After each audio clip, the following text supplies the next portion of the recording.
Hey guys, welcome to Gun Talk with Control Pair Munitions. I'm your host, as always, Jared, owner of Control Pair Munitions. Tonight's a little bit different tonight. This is going to be our last episode for like 5 weeks. I start teaching next week at night and be doing that for 5 weeks. So we're going to kind of curb this off a little bit. And I think I'm going to do it on a different day. Probably do it from home, maybe a little different. And have a little bit more specific gun talk subjects. Do it live, Saturday, Sunday. Let me know your thoughts and feelings on that, either through the comments down below or DM us on one of our social media platforms. And I'd definitely like to hear your input. Would be better, either Saturday, Sunday night. And be able to, the type of topics you would want me to cover. So tonight's topics are going to be a little bit more for recent current events. And so I've specially invited back Lenny Davis with SRT Training. Welcome back to the show. Thank you, sir. I appreciate it. Thanks for coming. I didn't know I was on the season finale. You were on the season finale. I didn't want to tell you because I didn't want to get pressure on you. Yeah, I would have got all nervous and everything. Right. We don't want any extra sweat coming down from the bald head. Shine. I got enough shine for the cameras as it is. Right. And as always, we have our producer, South Central. I joked with him earlier because he technically started working here because of just being the producer for the show. I'm like, I guess tonight's your last night, too. And just walked away from him. So, wow. It was a lot of fun. But tonight might not be a whole bunch of different laughs and different things. We're going to try to make it as light as we can. Because unfortunately that's all you can kind of do in some of these subjects. But tonight we're going to be kind of talking about gun control and some of the new legislation that's coming out. Proposed legislation. Some of you may or may not have been aware or have been noticing some of the stuff that has been coming out for the last few days. Actually, for the last years. So... last few days, if you didn't know what was going on, you were on Mars. Right. And you know what? You'd be surprised because some stuff they kind of don't want you to know. Well, and I'm not being a conspiracist or anything like that. And just it's a state of fact. It's hard to find information sometimes on specific things. As I was just talking to you right before this, I was trying to find sites to go with us with this type of conversation. How gun policy is, not just here in the U.S., because we know how it is here in the U.S. You and I do. Some of you viewers may not know, which we'll talk about that, how you have to actually, the stuff you have to go through. Now, each state does have different processes, and or counties have different processes. If you want to talk about like Cook County, which we're going to bring up Cook County here in a little bit, and the awesomeness that goes on there. World's largest outdoor shooting range. Right. So, sadly, and again, trying to make light of it because you can't do much more.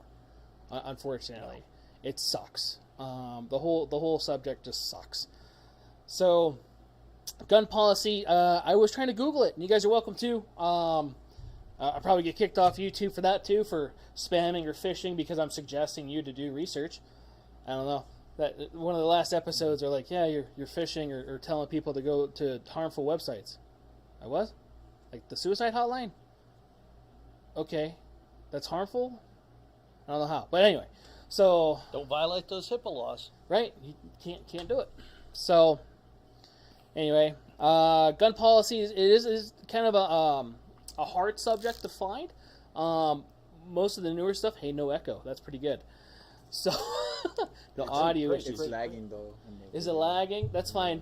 So we're recorded. For those of you that are watching live, we're going to. It's going to be recorded, put on air like we usually do. If YouTube does decide to not allow this video on there, it will be put in other places, and we'll let you know where that is. So, which would be like Rumble or something like that. Something a little bit more friendly to speech. Free speech. Free speech, right. Because we're not talking about hate. We're actually talking about something that is derived into, which could be a really bad thing. It really can be, and it's coming from a lot of bad things that happen and unfortunate events. That it always happens, oddly, around certain times of the year, or every other year, which is weird. Well, it does. It's cyclic, but it's also, I mean, we have had shootings. Mm-hmm. The big ones, as I like to call them, unfortunately we had one in Uvalde.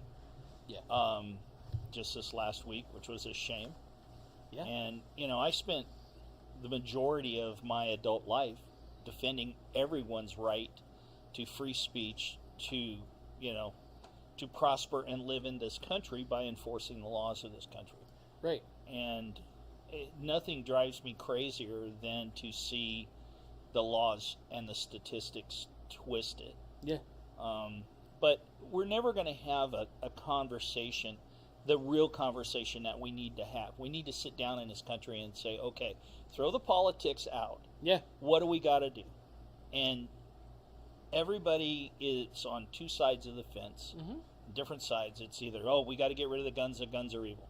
Mm-hmm. Or, well, the guns are not evil, people are evil. Yeah. And that's kind of been my observation. Right. That evil people will, let's start with Uvalde, I guess. Right. Terrible thing. We had Columbine, which then we had Sandy Hook, and then we had Parkland, and now we have Uvalde. Yeah. And everybody goes, the guns. Okay, well, two things. One, everybody that was in those shootings were insane. Yeah. Okay? They were absolutely insane. Or have a form of insanity. Yeah. Yeah. Yeah. And then the other problem is you can't, until we have the, Tom Cruise precog, where pre-crime Minority unit. Report? Yeah, where we go. Minority Report. Yeah, Minority Report. Yeah. Till the thought police show up. Right. And we can go, my gosh, Jared's thinking about going and shooting up a school. Right. Let's go jump on him and put him away. Right. It's never going to stop it. No. And I have several friends they're not really gun people. A couple of them are kind of anti-gun, but they also are reasonable people and will sit down and talk about it. And I said it after Sandy Hook, I said it after Parkland, and I said it last week. The way to stop that, and I should say, let me back that up just a second. You're not going to stop it. Yeah. But the way to make it almost never happen is to harden the school. What happened after 9/11? We hardened our airlines. Yeah. Okay? We originally hardened our airlines back in the 60s when people were hijacking airplanes to Havana. Yes. Okay, what did we do? We put armed air marshals on aircraft. Yeah. Okay? We did the precursor of TSA with airport security. Then we found out, after 9/11, 16, dedicated people with box cutters can kill over 3,000 people. So, in multiple attacks. So, what do? We hardened the airport even more. Then we find a guy who breaks, because they broke into the cockpit, we hardened the cockpit. Yeah. We didn't tell people, you got to fly naked, okay, so Right. we make sure you don't have anything on you. We said, okay, we're going to kick up security. Yeah. Why is it so hard for people to realize that all you have to do is harden a school? Single point of entry. Very simple. Single point of entry. Everybody comes in and out. Before everybody goes, what of a fire? All the exit doors are alarmed. They have the push bars on the inside. If they're pushed, they're going to alarm. You see them every day in restaurants and businesses across this country. Yeah. We have to have them here Yes. to where they're unlocked and have to be for an event of a fire. Every business has to have it. But so you've got these, if you train some very well-trained either law enforcement or security that meets a very rigid, stringent, training level, And, you can you can go ahead and do psych evaluations on them prior to that, all pre-hire, just like you would a law enforcement agency. Yeah. But put those guys or those people and give them the equipment and put them at the front of a school. Yeah. Uvalde wouldn't have happened. No. This kid would have got to the front door. They would have seen this guy and they would have neutralized him. Right. Sandy Hook, the same thing. Parkland, the same thing. Columbine, the same bloody thing. Yep. Now, this is the fourth major school shooting, and why have we not hardened our school with probably the most precious resource we have to guard our kids? Right. We have how many hundreds, if not thousands, of people that retire from the military every year that are looking for work, that are looking to come back to civilian life, that's what they know, and that's what they're good at. Let's use it. And we have the same thing with law enforcement officers that retired. I retired at 50 years old, and I retired because I was tired of my agency. I was tired of what I saw going on when we became Department of Homeland Security from my former agency, U.S. Customs. I wanted out, but I was training troops. I retired on a Friday, and on Monday I was training troops, getting them ready for Afghanistan and Iraq. Yeah. Okay, so I still could do the job. There are cops that retire every day. Yeah. That can still do that job. Right. And be very damn good at it. And right. military guys. Right. And security professionals. Right. So the manpower is not the problem. No. And I get very upset after the last 2 years. We spent all this money. There is something like $100 billion of COVID funding that has not been spent. Right. Why can't we harden our, Congress goes in, the House goes in and says, hey, let's take this $100 billion and let's harden the schools with it. Here's the plan. This is the minimum standards for the school to harden a school, and away you go. Yeah. Now you have, you hire the security guards or the security personnel. They could be overseen by the law enforcement of that community or the school district, whatever, but you set a federal standard. Right. Okay, set a federal standard for these guys. They apply like any other job. They get it, and they go to work, and they keep our kids safe. Right. Now, first thing somebody's going to say is, okay, well, that's going to keep them safe in the school. What about when they're at recess? Okay, if they're out on the schoolyard. What about if they're on the bus on the way home? Well, look, you can't wrap the world in bubble wrap. No. Okay, so let's be realistic about it. Where we had these shootings inside the school, let's harden the school, keep the shooters out. Okay? Right. That to me is the most common sense. It could happen. It's now June. If Congress got off their rear end, and we got by December, you'd have the schools probably nationwide hardened. Right. And so, what the hell? Yeah. Yeah, no,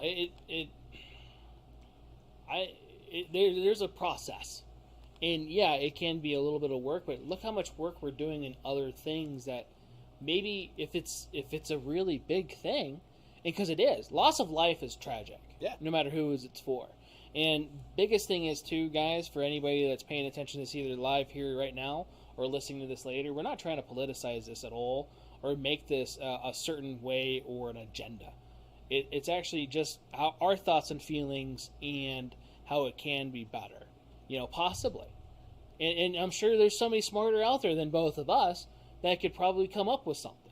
And, I hope that they do. Well, but I don't think gun policy or removing the gun is the thing, because we were just talking right before this. Guns are the only thing that get blamed in the event of something bad happening. Okay?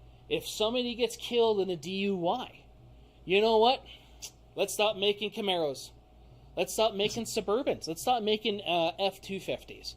Or whatever it was that went through and accidentally killed those people. No, we blame the dumb person behind the wheel that went out, got inebriated, got behind that wheel illegally, and then drove into that other person. Well, a perfect case happened here just a few months ago. Mm-hmm. Former Raiders player, intoxicated, 130 some miles an hour on a 35 mile an hour street here in Vegas. He rear-ended a young lady, and she and her dog were killed in a fiery crash. Right. And he's going to go to prison, and all of that once he had probably, I would say, but we're not out to, I don't see Mothers Against Camaros. No. I don't see anything like that. No. And it's Mothers Against Drunk Drivers. Yeah, Mothers Against Drunk Drivers. Well, why Right. isn't it mothers to harden our schools? Right. You want to make it, this new law is supposedly, the Congress is coming out to the Protect the Children Act. Right. Okay, well, there's not a damn thing in that Protect the Children Act to harden it. No, it's all gun legislation. It's all anti-gun legislation. Mm-hmm. Which, okay, I know you're going to go, who are you and what did you do with my friend Lenny? Maybe there are some things that we could back down a little bit. Maybe.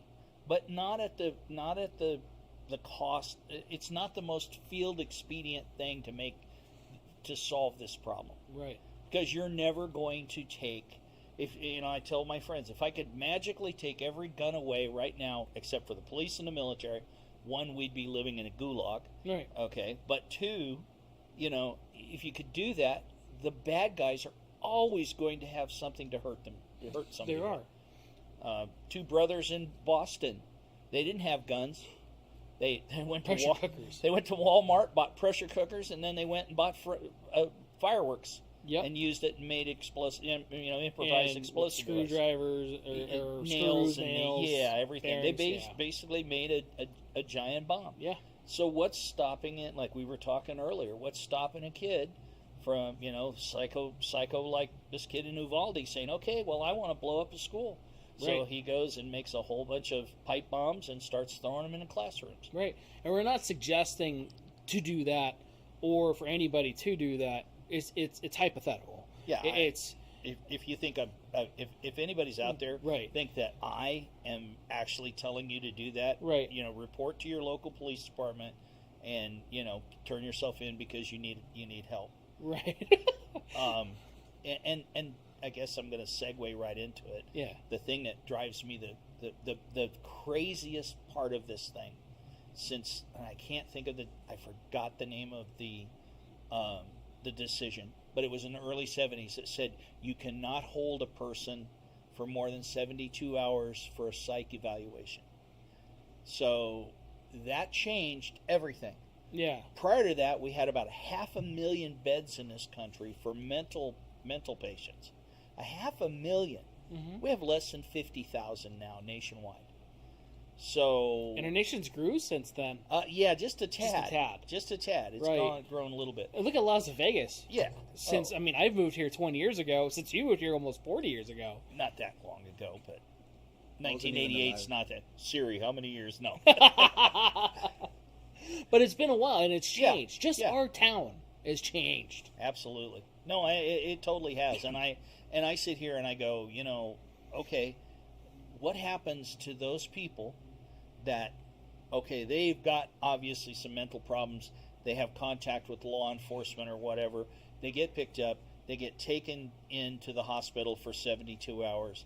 They usually don't spend more than about 48 hours. They get, they get some medical attention. Right. They're given meds and a referral to a psychiatrist somewhere, and they never go. Yeah. They're back in the street. It's literally, in, out, repeat. Yeah. And the tragic thing when it comes to guns is the HIPAA laws, the privacy laws that Congress passed for people's medical records. They will not allow that 72-hour hold to ever go into anything like NCIC. And for you, those of you who are listening to me and do not know what the NCIC system is National Crime Information Center, and that's the system that is used to run the background when somebody buys a gun. Mm-hmm. So that said, you could have 100 72-hour holds, and it would never show up on because of HIPAA, it will not show up in the background check. So I literally could be incarcerated in a mental hospital, checked into a mental hospital for 72 hours, get out, got my driver's license, got my ID, got my money, and walk into a gun store, and it would not show up that I've been in that. And that is a shame. Yeah. And that's something that needs to be changed. You know what? That was 2 administrations ago that became a law. If anybody's curious and can't remember who that was Obama. But that was underneath that, the HIPAA Violation Act, to where you couldn't figure out what was going on with an individual. And, that's the thing, is it's not the gun store. Okay, again, I'm the owner of the gun store. Okay, now we are the hero or CEO at the end of the transaction. If you look or acting, and we can decide even at the end of the proceeding that you're not fit to have this firearm. Okay, but psychotics are different, right? So they act like you and me, and it's the other stuff that's going on inside them. They could be like a normal person. You would never know. 2 words: Ted Bundy. Right. One of the most prolific murderers and serial killers in this country. Right. And everybody that ever talked to him said, oh, he's this engaging, intelligent, and charming guy. Right. I mean, even when he was incarcerated, it allowed him to escape a couple of times. Yeah. So, here he and that man was just absolutely pure evil. Yeah. And so, making all these feel-good laws, it's the other thing that came out in this Save the Protected Children Act was, we're going to ban assault weapons and we're going to ban high capacity magazines. Okay, back to Mr. Clinton. In 1994, they banned assault weapons. No more production of assault weapons. So the ones that were in... And anybody who owned AR-15s or those kind of rifles, if they wanted to sell them, they could sell them for many more dollars than they bought them for. And a lot of people did. After 10 years, the law had what they call a sunset clause. So at the end of 10 years, the law automatically expired unless Congress came back and said, yeah, we want to continue it. So in that 10 years, you had administration change, and they started looking at the statistics. And the National Institute of Justice, there was less than 0.1% of reduction in violent crime during that 10 years because of the assault weapon ban. Right. So for 10 years, it had virtually no effect. Now, you can change the stats. You can juke, as we call them in the police, in the law enforcement. You can juke the stats any way you want. Right. Okay. You can not claim something and have you could have a huge auto theft rate, but unless it was stolen on directly at gunpoint, then it's not going to be an auto theft. So if somebody burgled your car and drove off with it, they wouldn't count it as property. Right. Those kind of things. That's kind of a ham-handed example. But anyway, they can juke the stats any way they want to. There's a guy, I believe his name's Robert Lott. His last name is Lott, and I should have brought the book. I have it. And he's not a gun guy, number one. He's a statistician from, I believe, the University of Chicago. Okay. Or the University of Illinois, somewhere up in that upper Midwest. The guy's a brilliant statistician. Mm-hmm. He has the best book on gun violence, on gun use, and the real statistics of it. And if you read that book, and he will show you where some of these anti-gun, and I mean every one of these anti-gun organizations will juke the stats. Yeah. And he's a mathematician, and he said, look, I have nothing. I had no dog in this fight. I wanted to see what it really was about. Yeah, and it's a really great book. Huh. And I'll bring it in for you to read because it's powerful, and he's been on several shows. But there's the mainstream media never calls him. No, because he'll call him right on the carpet because he's got the actual mathematics of it. Yeah. So it takes the emotion out of it. And it goes, okay, you want black and white? Here it is. Right. and here's the formula on how I got this. And if you can say that I juked the stats or whatever, more power to you. Right. And nobody really ever has. Good. So it's a great book to read. Yeah, and see, for me, I was still younger, in the 90s, and I was not aware of all that. I don't know, because the Brady Act and everything else. And I wasn't really I was into guns, but being a kid and a boy, it's easy to do when you want to grow up and be Maverick on Top Gun, but and then watching Predator and Commando and all that other fun stuff, but didn't really know about that. And a 0.1% for 10 years. So evil, like you're saying, unfortunately, there's nothing much we can really do right now to do that, to remove that. You can't. No, evil's as old as time. I actually had to look this up because I was thinking about it. If you want to know how old evil is and the presence of it, look up Genesis 4, 1-17. Story of Cain versus Abel. He didn't kill him with an AR-15. Didn't have a 9mm either. He slew him. How he did that, it wasn't specific. But I guarantee you it wasn't a gun. It doesn't have to be a gun.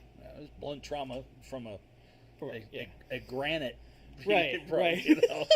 It was probably a rock. A Glock granite. Right, a Glock, it was granite the first version, yeah. Yeah, Glock 0. I'm sorry, folks. I'm not trying to make light of any of this, but no. you almost... And that's part of the problem after you spend as long as a lot of people do, like I have in law enforcement. You have to make light of stuff or you will go crazy. You will go, because there's a lot of evil that you have to deal with on a day-to-day basis, and if you don't find a way to retract that or redirect that, it's hard to maintain a status of mental health. And you can actually look that up. I'm pretty sure last month was Mental Health Month. Well, and I will tell you, and it's something that amazes me. I started in this business in 1974, before you were alive. Yeah. Okay, I started in this business, and in 1974, man, it was like, hey, you're a cop, and you see the worst that a human being can do to another human being, and the worst things that can happen to a human being, you see that. Yeah. You're in the middle of that every day. Yeah. And heaven forbid if you went to the psychiatrist, hey doc, I'm having nightmares or something. Oh no, that was considered, you're not macho, you're not doing all that. But over the years, people have realized, and I think a lot of it, because of the wars that we've had in the past 20 plus years, the PTSD, and they're starting to realize that police officers, they may not be in Iraq, but they're in Chicago and New York and Los Angeles and San Francisco and Richmond and places like that. Portland and Seattle. Yeah. And in Las Vegas, and you're seeing the worst of the worst, and it's causing officers to have PTSD. Yeah. And that's being recognized, which I applaud that. Right. I probably would have loved to have had that, after a couple of times when I was a brand new 19-year-old policeman. Right. I remember hearing that growing up, being around law enforcement officers, and just even as a dude, you don't ever want to see yourself. We have that ego thing, right? That we never want to be seen as weak. But I also remember, I want to say it was one of the Lethal Weapons when they started trying to bring that out. Like, hey, it's okay to talk to a psychiatrist, because Mel Gibson's character had to, he was going through a lot of stuff, or they thought he was, right? And he was dealing with it in his own ways. But he saw a lot of shit overseas and in here. And that's the thing, too. A lot of people don't give cops the credit that's due. There's a lot of great cops out there. And they have to deal with so much shit on a daily basis to where, when I was going in, I was going to go in. It was one of those things where I was trying to decide what department I wanted to go in. And I kept on thinking, you know what? I don't know mentally right now if I'd be able to handle that on a day-to-day basis. You know what I mean? I absolutely know what you mean, because I was sitting at home. I was an 11-year-old kid, and I saw this TV show on NBC called Adam 12. Yeah. And I knew from like 2 episodes of that show that all I wanted to do was push a black and white in L.A.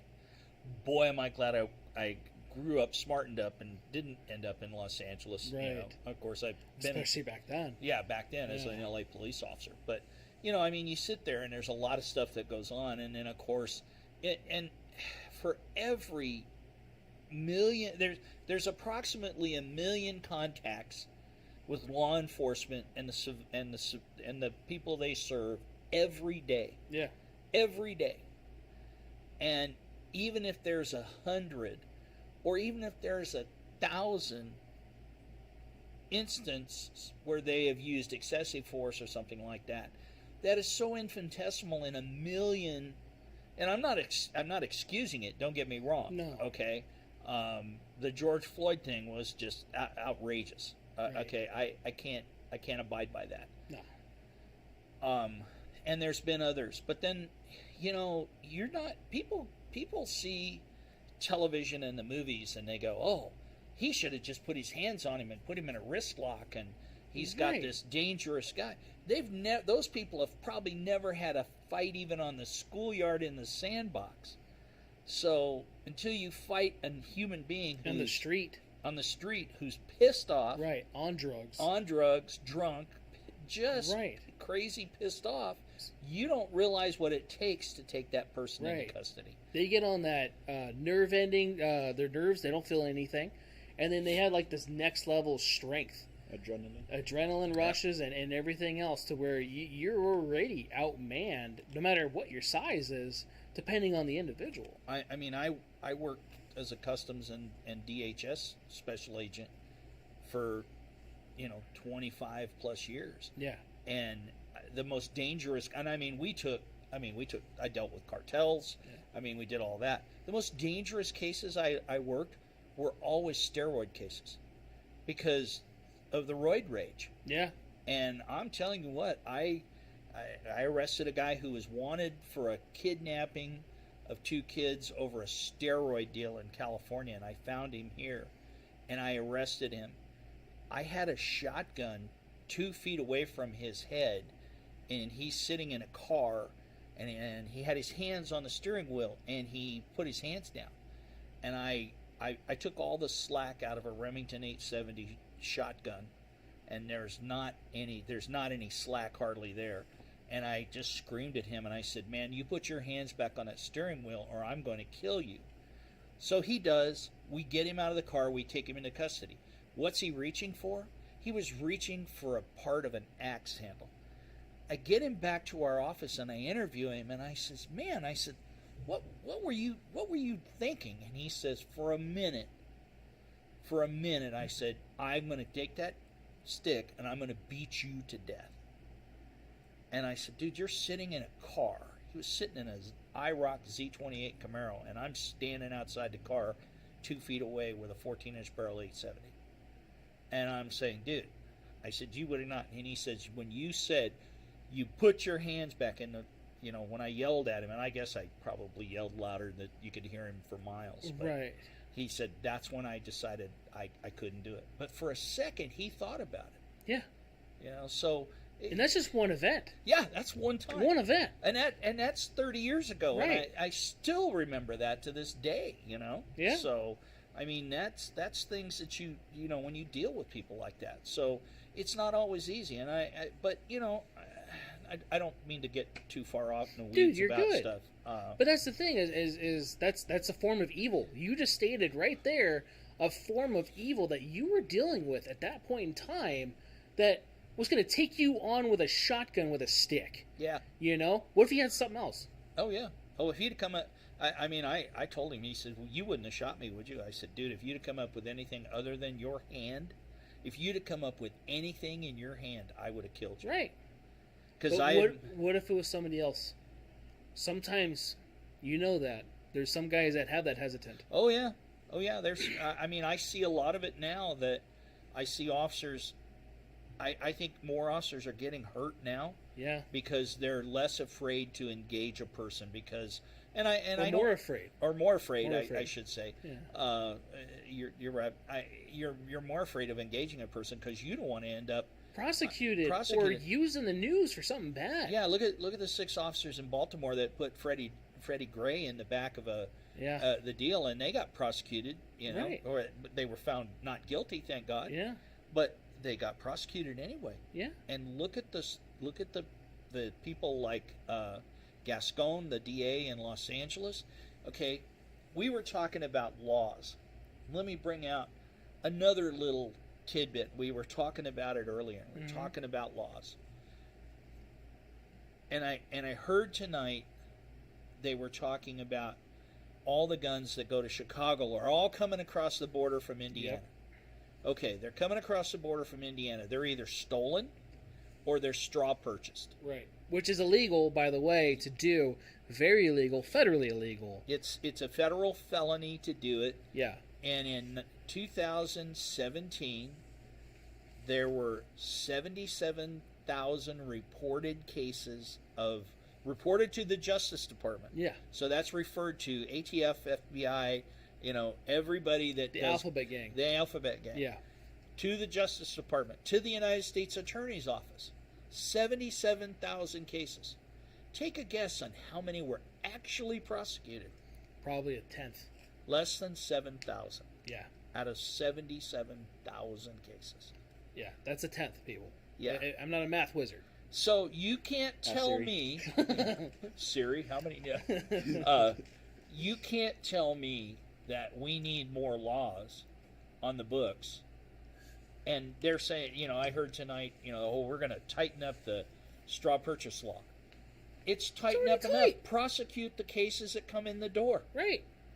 Prosecute those people. And they're going, well, we don't want to have a prison full of people. Well, you either have them in a prison or you have them on the street, folks. It's your choice. And doing things like what has been happening the last few weeks. Yes.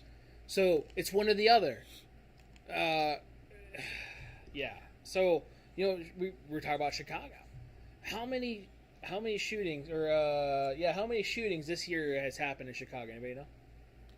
Siri? Up to this day. I heard. I looked it up. No, I can't. I heard the number the other day, and I don't know if it was shootings, and I think it's way. It must have been deaths. It was like 280 people have been killed in Chicago since the first of years. Yeah, I don't know how many. 971 shootings. How many? 971. 971. Right. Which are like, it's kind of like on the down low, or it's a little on the down scale. It's on the down scale. That's a shit ton, and again, that's a legal firearm transaction. Those aren't people that are legally going through there. You can't legally buy the guns they're using in Cook County. Yeah. Okay? If you guys were curious, Cook County is Chicago. Okay? I can't sell anybody a gun that from Chicago here. I can't sell them a shotgun. They're saying that U.S. is the easiest place to get a gun, right? Well, even a long gun. I can't sell a long gun to a Californian. There are certain states, certain counties I can't sell firearms to, and the easy ones, just for hunting purposes, or however they want to fucking define them, a gun is a tool, okay? A gun is a tool. You know how many different Phillips head bits there are? I wanted to look it up, I didn't, but there's tons. Yeah, go ahead, check it out. So there's tons of different Phillips heads. That's a fucking screwdriver that looks like a cross for anybody that doesn't know, okay? It has a point to it. And depending on the point, depends on what type of Phillips it is. They have the Prince tip, they have the number 1, number 2, they have the Z's and some other shit. They have all these other different tips. And that's just a fucking screwdriver, okay? And you know what? If you don't know how to use that screwdriver right, what happens to the screw head? You strip it out. Yeah. Okay? Gun's the same type of thing. It's a tool. It's used for self-defense. It's used to keep you and your loved ones safe. It's not meant to just go out and go do killings. And I will tell you something. I hear this all the time from the anti-gunners. Oh, there's no such thing as a good guy with a gun. We can't have, because their big thing is saying, well, the Republicans, they want more guns on the street. Right. We'll make them safer. We're saying no, there's fewer guns. Well, the other night in West Virginia, an individual who was a convicted felon who had an got an AR-15, probably stolen or a straw purchase, because he didn't walk into a gun store and buy it because he's a prohibited person. Mm-hmm. He started shooting up a party. He didn't kill anybody. And he didn't get to kill, I don't think and in fact, I don't know if he wounded anybody, because a young woman was there who had a CCW permit, pulled out her pistol, and killed this guy. Yeah. Okay? Good woman with a gun versus bad guy. Evil, good people won, evil nothing. Exactly. And there are countless cases of that. Right. That happen every day. And it's never reported. Well, never put out there. It doesn't meet the media. Yes. It's not. That's not sexy. You're saying guns actually can save someone's life when you do that. Right. Okay. And there's thousands of cases every day where somebody pulls a gun on someone because they're fear of their life, and they don't discharge the weapon, but the criminal goes, "Whoop, sorry, I'm out. King's X, I'm out." Right. They're gone, and that is a defensive use of a firearm to save your, whether you fire it or not, that's a defensive use of a firearm. Right. And they happen thousands of times a day. They do. They're also a preventative measure. How many different types of Phillips bits? I'm trying to find. You trying to find it? Google's being mean for you too. I'll call my son-in-law. He'll know. Right. They'll fact check me. They probably will. So let's just say there's a lot. Okay. There's a lot. So the point was, there's a lot of different ones, and you got to know how to use them. And that's a big point in firearms. And you don't use a Phillips bit until you need to. Right. You don't need to use a flathead or a hammer until you need to. You don't use a firearm until you need to. That's what it's designed for. Yes, it's recreational use. Yes, I do encourage training and going into the range. It also is a stress reliever. Okay? But that does not give you the right to go out and go shoot fucking kids. No. And you broached another of my pet peeves. Yeah. That a friend of mine and I were talking on Facebook. We were IMing back and forth tonight. She brought it up. Well, people should have a license to have a gun. And I said, let me tell you about this. I said, I don't have a problem if there is a course that people should be. I don't know if you can say mandatorily go to, because you can't make an adult go to driver's education. They do have that in certain states. Yeah, well, they do. But driving is a privilege, not a right. Possessing and owning a firearm is a right. It's a right. In this country, guaranteed by the Constitution. And no, we are not tearing the Constitution up. And no, it's not always wrong, Mr. President. I'm sorry, that was a foolish remark on you. But here's my retort. Among many others the last couple days. Here's my retort to that. You go out and you get a driver's license to drive. Right. How many more thousands of people are killed every day by licensed drivers? Right. Accidents. Yeah. Not just DUIs. No, just accidents. Just accidents. People killed on the highways. Right. Okay? And those people had a license in their back pocket. Right. They went to training. Yeah. To get took a test. That the Raiders player that 135 miles an hour. I think it was 137 actually, in a 35 mile an hour zone. He had a driver's license, and he wasn't responsibly running it. He was criminally operating a machine. Yes. Well, guess what? The guys the idiots that did all of these shootings were illegally operating a machine. Yes. And they were doing it unsafe and without any care of anybody else. 156 miles an hour. Yeah. Wow. On a 35 mile an hour street, folks. 35 mile an hour zone. Isn't X amount of miles per hour over vehicular manslaughter? Oh, he killed him. Yeah. You had that on top. And he was DUI too. Right. So yeah, he had problems. But I mean so there's your licensing right there. Yeah. It doesn't stop a person from being an idiot. It doesn't. And you can say, well, yes, but a car won't. You can't kill multiple people with a car. Excuse me? Remember the tactical trucks? And not tactical trucks, I don't want to call it that. It was a joke, everybody. But the fucking vans in New York City a couple years ago just running over crowds of people. Well, and I will a little closer here to home. Yeah. In 1979 in Reno, Nevada. And a good friend of mine was the arresting officer. She pulled this woman, Priscilla Ford, out of a Lincoln Continental, and she decided on I believe it was New Year's Day, to down on South Virginia Street, which is the Strip in Reno, downtown, crowded with party people, and she ran over a whole bunch of people, killed 10 of them. She died on death row here in Nevada, but she killed 10 people with a car. Right. Now, if you get a mass of people anyway, we had a woman here a couple of years ago. Now we have bollards all up and down the Las Vegas Boulevard. Yeah. Why do we have that? Because one crazed woman ran a bunch of people over on the Strip. Mm-hmm. What did we learn from that? Oh, hey, let's harden the sidewalk on the Las Vegas Strip to prevent that. And make catwalks. And we did the catwalks. Yeah. We still get about 100 people a year killed here, pedestrians killed in accidents. Right. About 100 people a year, they're drunk or they just jaywalk. I see people jaywalk. I see people on their phone not paying an iota of what was going on. Right. So the licensing thing to me is it's not going to work. It doesn't work with drivers, because if you're a safe driver and you're a conscientious driver, you got a driver's license, but you respect the car, you respect what it does, you respect other people, you don't road rage. Okay. Right. I'm not guilty of road raging in time or two, but I've never shot at anybody and I've never cut anybody off. I may have developed verbal slang. I've said some probably words that the FCC would not let you say, and I probably developed arthritis in one finger in my hand. But at the end of the day, and I've had car accidents before. Okay, I've gotten hurt. I've crashed cars, and it's. But have I can't.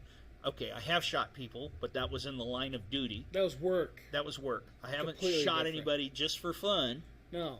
So, I'm a responsible gun owner, just like I'm a responsible driver. Right. So. Right. So there's your licensing. Okay, I think the big thing becomes the difference between right and a privilege.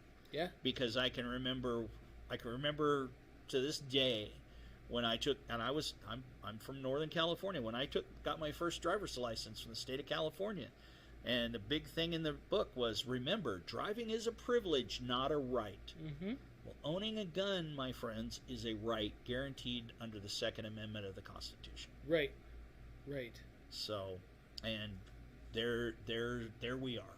Yeah, and it will not be infringed. Yeah, and the next thing I saw in this, one of the things that I haven't seen the bill, obviously, because they're still talking about it, but banning assault weapons, we talked about that. Banning high capacity magazines. Well, there really isn't such a thing as a high capacity magazine. It's higher than 10. And they should just say, we want to restrict magazines to only 10 rounds. Okay, that's not going to work. It's not going to stop anything, because there are more guns in the United States than we have people. Right. Okay? And we have, I can tell you there's 100 or 1,000 times more magazines for those guns. Right. So even if you said tomorrow, no more 10 round, nothing more than a 10-round magazine will be allowed, because you can't, we bought those legally, so now you can't say, oh, they're illegal now. Yeah. Okay, you can't do that. That's an ex post facto law, and the Supreme Court's going to say, no, you can't do that. Yeah. Just like California got told about 3 weeks ago that you can't restrict the sale of long guns to people 18 to 21 years old. Right. Which is one of the things that they want to do. And it's already been, and that was in the Ninth Circuit, folks. The most liberal appeals court in this country said, no, restricting the firearms from 18 to 21 is a violation of the Constitution. That was the Ninth Circuit. It never left the Ninth Circuit to go to the Supreme Court. Right. So now you have that. So what are you going to do with these magazines? You've got all of these, dreaded 30, 20, 30, 60 round magazines. Okay, what are you going to do with them? You can't make them illegal. Okay. No, because then we fill up the prisons. Yeah, well, yeah, because then you can't have that. What are you going to do? Turn everybody that owns a gun into a felon? Yeah. Okay, we go back to that. Well, let's get rid of all the guns, and if you have guns, then you go to prison, and then now we have a gulag. No. So you're going to have these magazines, just like the assault weapon ban. They said no more sales of 30-round magazines. Okay? Yeah. You couldn't walk into a gun store and buy a 30-round magazine that was made after the day that the law went into effect. Right. And I never had a problem. I was still in law enforcement then, but I know guys who were civilians that didn't have a problem. And, somebody's got magazines for sale, private parties. Right. So you're going to get magazines. Right. The law enforcement agencies have got them. The military's got them. They're gonna walk away. They're an expendable item. Right. So they're gonna walk away. So you're not gonna stop this by saying all that. Again, go back to protecting what we need to protect. Yeah. And when you take all when you look at the people that are killed and how they're killed every year by the FBI. Last year was I think it was 2019. The FBI said there were 300 and less, just slightly over 300 deaths caused by long guns. Didn't say assault weapons, long guns. So that's rifles, shotguns. 300. There were 700 people nationwide that had gotten beaten to death with hands and fists. So now what are we going to say? We can't ball up our fist? Oh my God, you're in the assault fist position. Everybody in some sort of martial arts is now a felon. Yeah, now a felon. Yeah. So, they say, I hear this term and it drives me crazy. Common sense gun laws. Okay. If you can come up with a common sense law that actually makes common sense, but when you're relying on the head of your country to be your guide, and he puts out. I mean, I still shudder every time I think when he was vice president. Oh well, we don't need an AR-15. Go get you an old double-barrel shotgun, and you think somebody's outside your house, open the window and shoot it outside. That's what I tell my wife to do. Mm-hmm. Well, a gentleman in Washington State did exactly that. Yep. And he got arrested for it. And he went to trial. And he told the jury, he says, the President of the United States said that, advised that's what we should do. Yeah. And they acquitted him on it. Oh, yeah. Because it was yeah, I'm sure that wasn't the only case, though. Yeah. Well, yeah. So that's the sad part. But, I mean, we all know in the firearms world that, if you're responsible for every round that you fire. Yes. And where it goes. So you have to know what's your target and beyond your target. And you're responsible for every round that you lose. Right. And if you're negligent, you're gonna face the consequences. Yeah. And if you're a criminal and you shoot somebody, you should go to prison. Right. End of story. Yeah. So. No, yeah.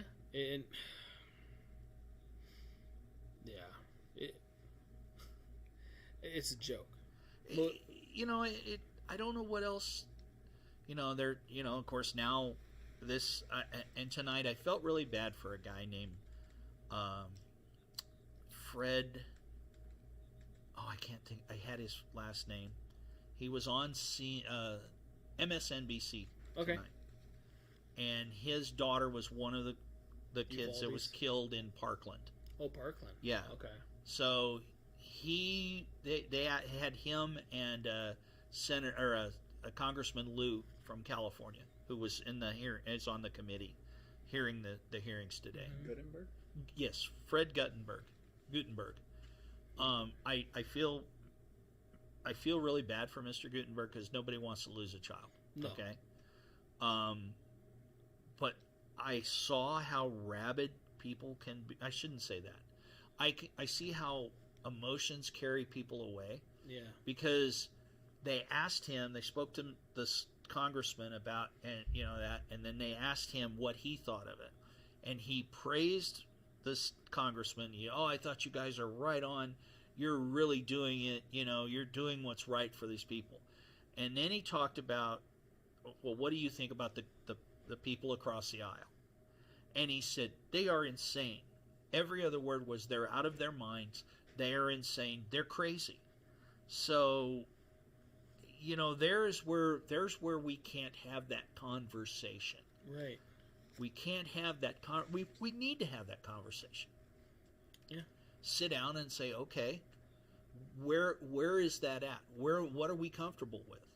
I know there are people who are gun enthusiasts that, they're all over the planet, Yeah. and they're like, oh no, you can't have you got to have everything. I know some people that go, well, okay, if I want a rifle, I get a rifle. Do I want it? Do I have to have one or more? Can I have only one? I'm not. And don't get me wrong, and don't send me hate mail, guys. That's not what I believe. I'm just throwing that out there as a conversation, because God knows I have more than a couple of evil black rifles.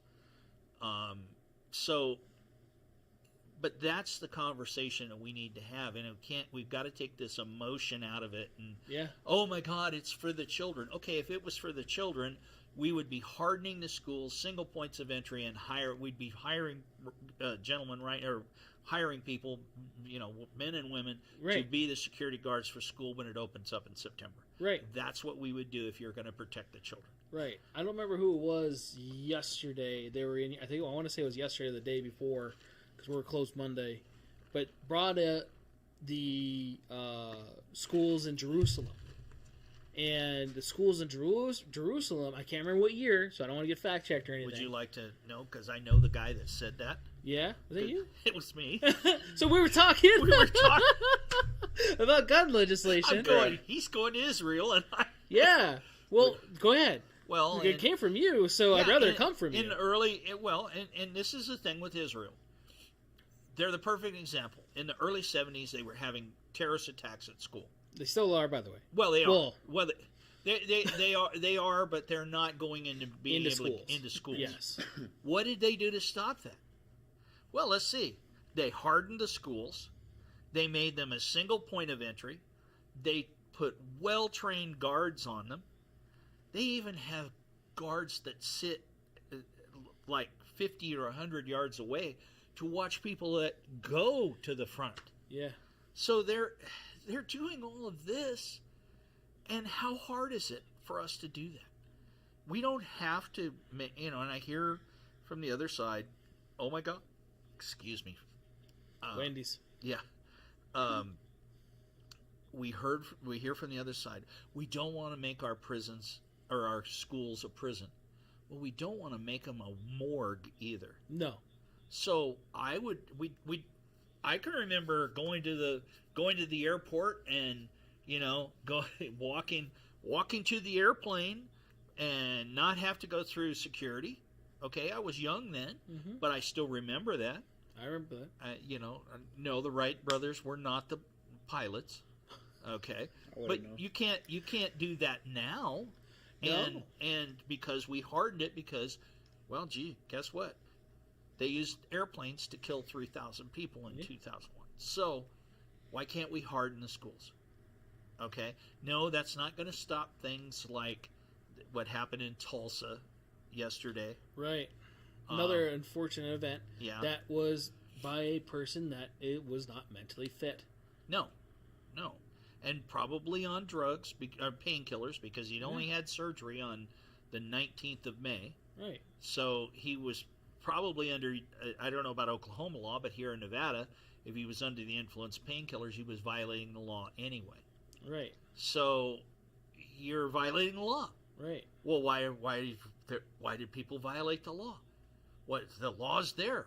Well, you're not going to make laws to stop people who want to commit crimes. No. And want to. You just had, I guess today, I can't remember where it was. I just saw it before I came over here. There was a funeral today. And there were like 6 people shot at this funeral. Well, it was a gang funeral. Okay? That happens so often in Los Angeles that people, right. Yeah. But because of coming on to South Central. South Central knows. Sadly. Yeah. So, but I mean, it happens so often that but because it's coming on the tails of Uvalde, and then you had Tulsa yesterday. That, oh my God, here we had 6 people shot in a funeral. At a funeral. Yeah. Well, that's the thing too. They don't usually do the hate on hate media. It's usually the innocence taken by an evil person. Yeah. Where if you look at the statistics of hate on hate crime, it's going to trump any form of mass shooting which has occurred. We just had that one the other day here in Henderson. The bikers. Yeah. It was like 7. So mass shooting in Henderson. It was a gang rivalry on the freeway. Hell's Angels versus the Vagos. Right. Yeah. So, and you know what? It was like a day or two, and everybody's kind of forgotten about it.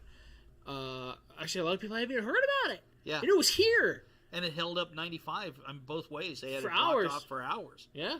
And let me tell you, as somebody who in my former life worked undercover with bikers, I know that is a very can be a very dangerous world. In those outlaw biker clubs. Right. Okay, they're criminals. You know. Okay. They're criminal. Not criminal organizations per se, but there are people who will. The Hells Angels in Canada years ago, they coined a phrase: 3 men can keep a secret when 2 are dead. Yeah. And that's the way it is. So that's criminal. That's evil criminal activity. Yeah. You're not good. There's no law. There's a law in every state in the union, plus the federal law against what? Homicide, against murder. Okay. Right.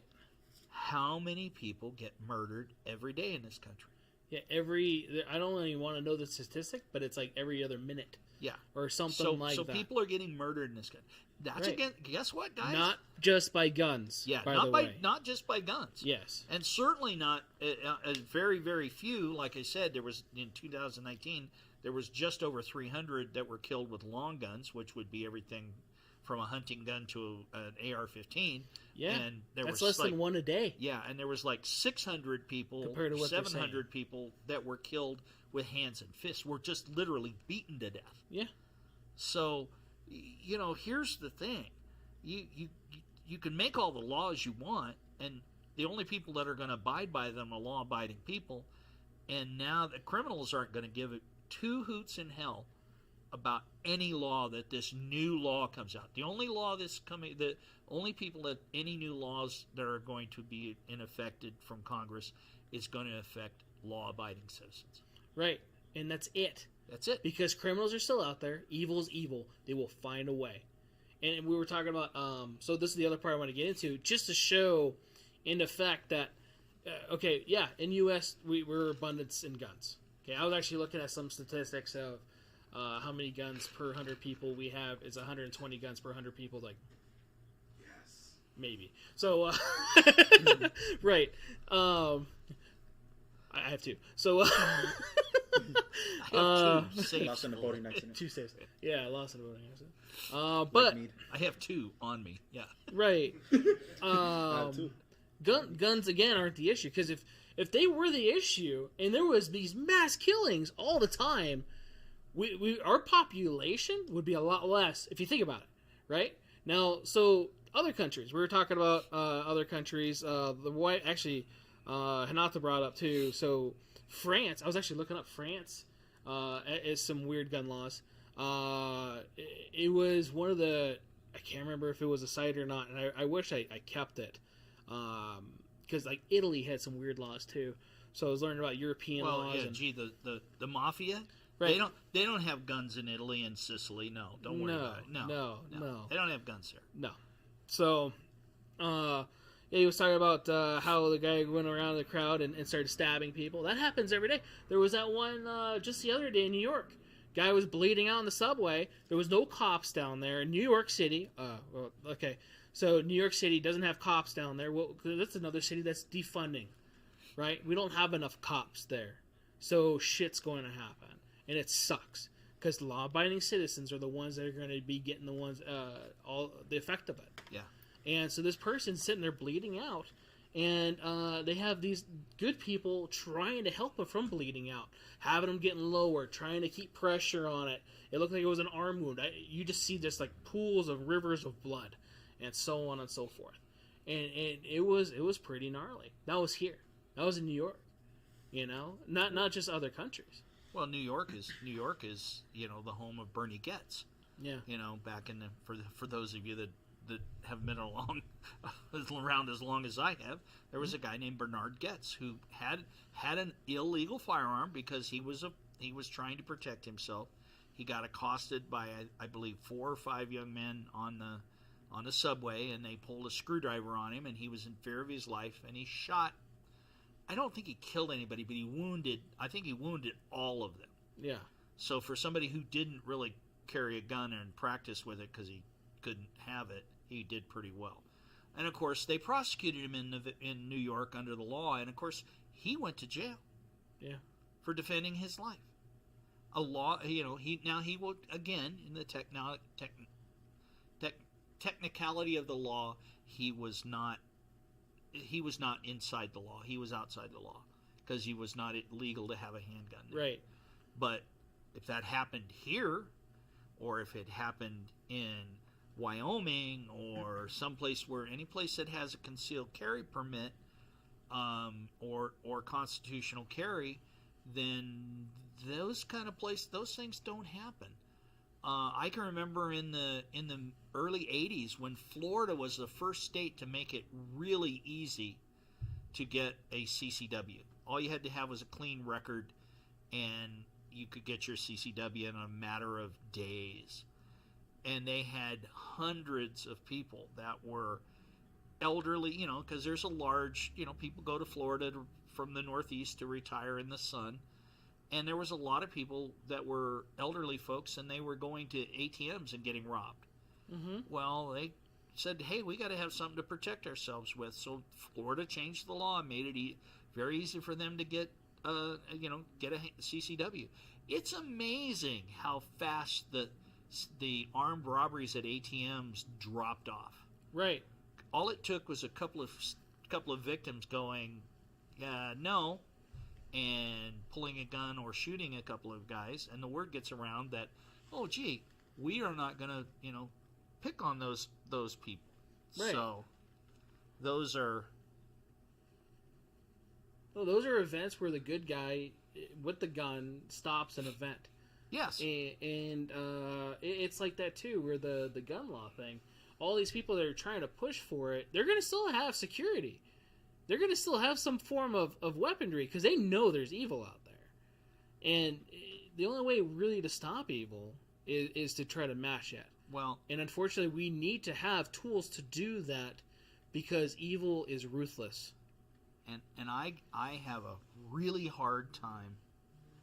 I have a really hard time with people who have U.S. Capitol Police as their bodyguards, making laws that says you cannot have a gun because they're dangerous, but I can have guys and gals armed with multiple shot mega handguns, submachine guns, rifles, right? You name it, they've got it, and they're going to be my bodyguards.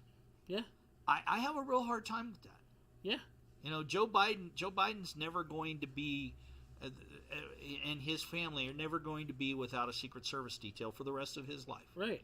And the rest of his wife's life. Right. Unless they say, oh, I don't want it. Yeah. Which that's not going to happen. No. So these people that make these laws are not really living in reality, and that's No. And that's my other kind of point when we have that if we could ever have that conversation. Let's have that conversation about reality. Mm-hmm. What is it like in your world in the street? Okay? If you're not aware and you think you can just go along and then you don't need a gun, that's fine. Mm-hmm. But there are some people who are aware of their surroundings and aware of the crime and all of that. Yeah. Just like you and me. Yeah. And there's a lot of people. I have that conversation with some people like, well, if it's ever too dangerous for you to have to carry a gun, you shouldn't have to go there. Like, have you been anywhere in Las Vegas? So I should just stay in my home? East side. Yeah, dude. Most of the places where I have to go, they're not the most best places. It doesn't matter where it is. Evil's everywhere, and it's where you least expect it. So that argument to me is kind of just whatever. But bringing up the streets thing, I want to see some of these lawmakers not just sit in the streets here. I want them to go to gun legislated countries to where you're not supposed to have guns. But wait, isn't that a bad guy with a gun? Isn't it? Why does that guy have an AK? Why does that guy have this? Why does that guy have that? So the wife just put out about guns being illegal down in Brazil. Now, like the last year or two, I think they were trying to pass a legislation to make it more legal, but it's hard. It's hard, and you have to go through a lot of stuff. And let me guess, all those gangs in the favelas, yeah, that have all got machine guns and everything else, I'm sure they went to the police department and got them. And registered them. Yeah, and went through the legal application process. And here's the thing that people forget. And it's and they don't make that... It doesn't seem like legislators make the jump, okay? Right. Look at It's either all or nothing. Yeah, well, and they don't see that they consider this thing called terrorism. Oh, yeah. That's terrorism. That's evil. That's Al Qaeda and all of that. Okay, those people. No, remember Al Qaeda is our friends now. Well, I don't. Or no, Taliban. Taliban. Taliban's our friends. Taliban. Yeah, that's right. Sorry, yeah, I might get fact checked. Sorry about that. All right. Anyway, they're like cousins. They make this. They make this really stupid comparison. Yeah. Okay.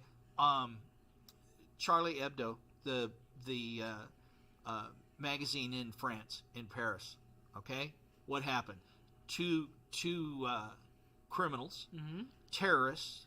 They came in, shot the offices up. In a country, they shot them up with AK-47s in a country where it's illegal to have guns. Right. Okay. Then there was a shooting at the at a concert there where they had that big shooting in Paris. So there's the two that I can think of right offhand. There's been terrorist attacks all over Europe with guns. Yeah. Okay, in Holland. England included, where you can't buy kitchen knives without fucking registering them. Yeah, well... It's pretty strict. I remember reading the law. You can't actually buy new kitchen knives, I think, unless you have to, like, prove that you need them. I don't know. Knife attacks Knife attacks are so bad in the UK. Yeah. You can't hardly go anywhere where there isn't an ad for learn to stop the bleed. Right. Okay. So, I mean, that's crazy. One of the places I was talking about, when we were talking earlier, the Philippines. Okay. The Philippines. Homie! Yeah. The Philippines. It's damn hard to get. Very few people can actually own guns there. There's cottage industry all over that place, though, that they make guns. Right. Okay. Pretty good. But illegal. Am I right? It only shoots once. It's out of bamboo. Yeah. Well, it actually is a little better than that. But anyway, the bottom line is, in 2015, the Philippine National Police, their Special Action Force, were down in Mindanao, and they were trying to get two of the most wanted terrorists that they had down there. There was 392 total officers went into there. 44 of them were killed. Yeah. Okay, and one to go get two people. By to the go way. Get two 44 people were killed. Yeah, trained individuals. 44 highly trained individuals. Yeah. These weren't beat cops. No. Okay, these are their special action force. These guys are about as close as you're going to get to a real commando, and not be in the army, if you will. Yeah. I've been to their training facilities. I've trained some of these guys for the State Department. I knew 4 of the guys that got killed. They had been in my classes that I had trained before. That always gets you right in the gut. Yeah. Another place that I go to that I love, Tunisia. Okay, two of the kids that I trained in Tunisia got killed. Okay, by guns that are illegal. All right. So what's the difference between Chicago or Henderson? Why is that not considered a terrorist act? Why are they not charging these people when they shoot in these gang deals like this funeral? Yeah. That was a gang-related shooting. Yeah. When they get those guys, why are they not charging them under the terrorist act? Right. Okay, where they go to prison, basically, charge them federally for a terrorist act. Okay, Right.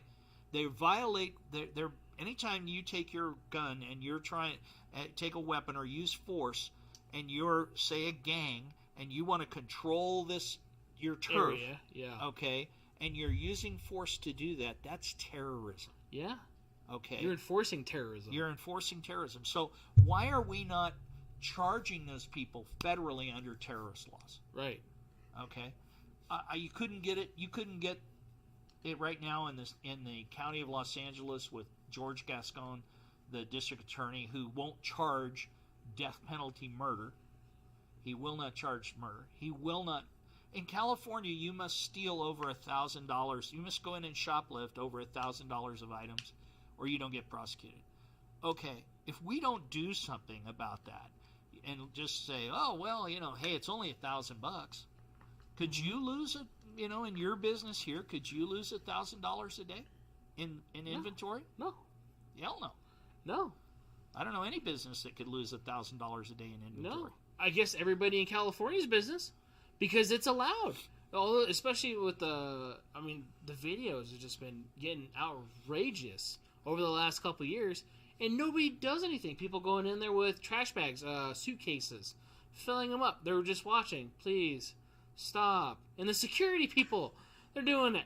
Well, and I don't blame those guys, because those are unarmed. Most of them are unarmed. Right. Okay. And you're by yourself, Yeah. And you gotta, you might have pepper spray. Right. And there's some guy in there. You And if don't you know touch if he's them, got a then you gun or get what. prosecuted. Yeah. Oh, civilly. Exactly. Yeah. You don't do it by the letter of the law. Right. And you know nobody's going to prosecute unless it's over $1,000 worth of merchandise. Right. The criminals know that, so they'll take 900 and go, oh, I didn't steal 1,000. Yeah. It's you can't okay. and if the cops show up, they're going to go, how much is it? $700. Oh well, we can't take him to jail.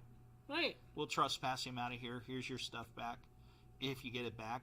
And most of the time, some of that stuff you can't, No. because it's items that I don't want a homeless Right. guy to have. Yeah.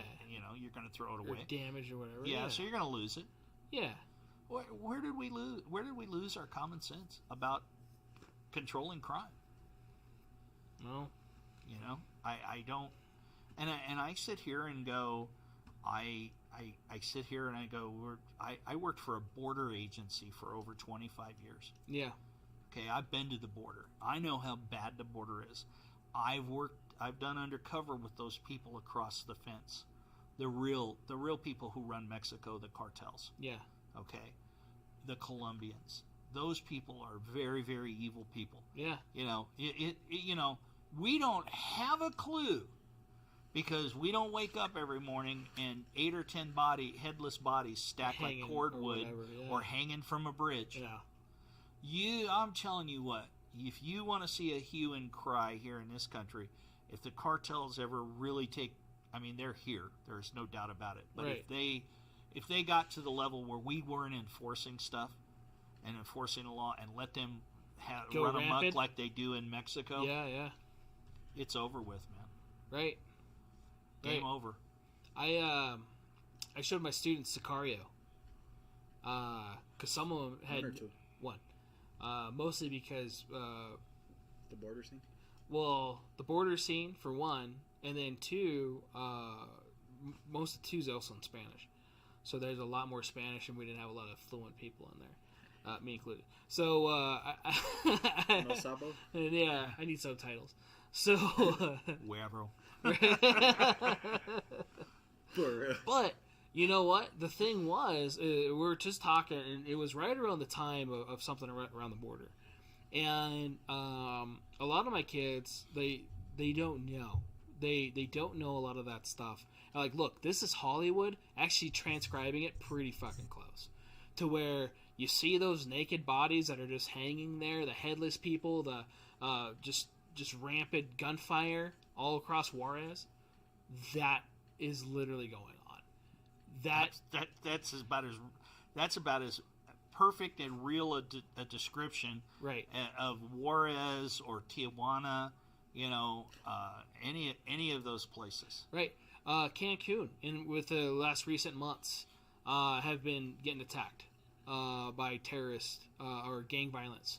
And it's a touristy protected area. Yeah, well, they used to tell you don't go, more than 3 or 4 blocks away from the resort area. Now they're telling you don't leave the resort. Yeah. So, that's... And this was at the resort beaches, though, where people were coming up on the shore shooting people. Yeah.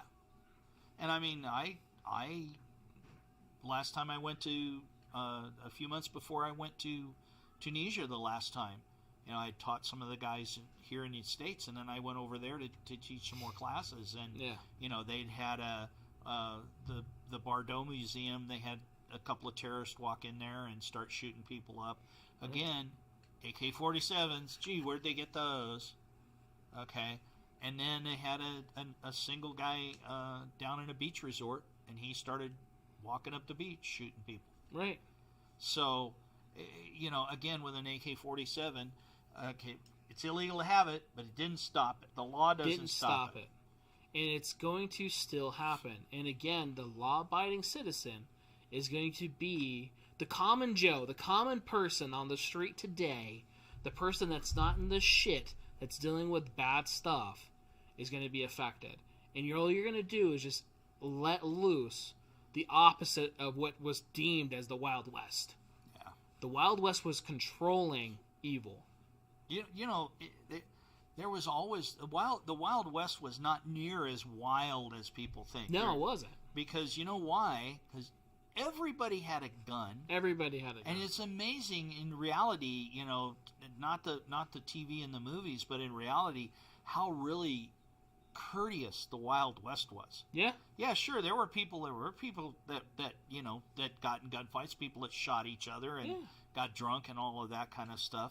But you didn't go around and shoot people, for no reason. For no reason. No, and if you did, you got prosecuted. And I'm telling you what, you got a long drop with a short rope. Right. And it usually didn't take 20 years to do that. It took about 20 minutes. Right. Right. So, everybody found him guilty. Good. Let's do this. Yeah. And you had a public forum where you got to watch a guy's neck snap. Yep. And if it didn't snap, we'll fix that. Yeah. So. But you have.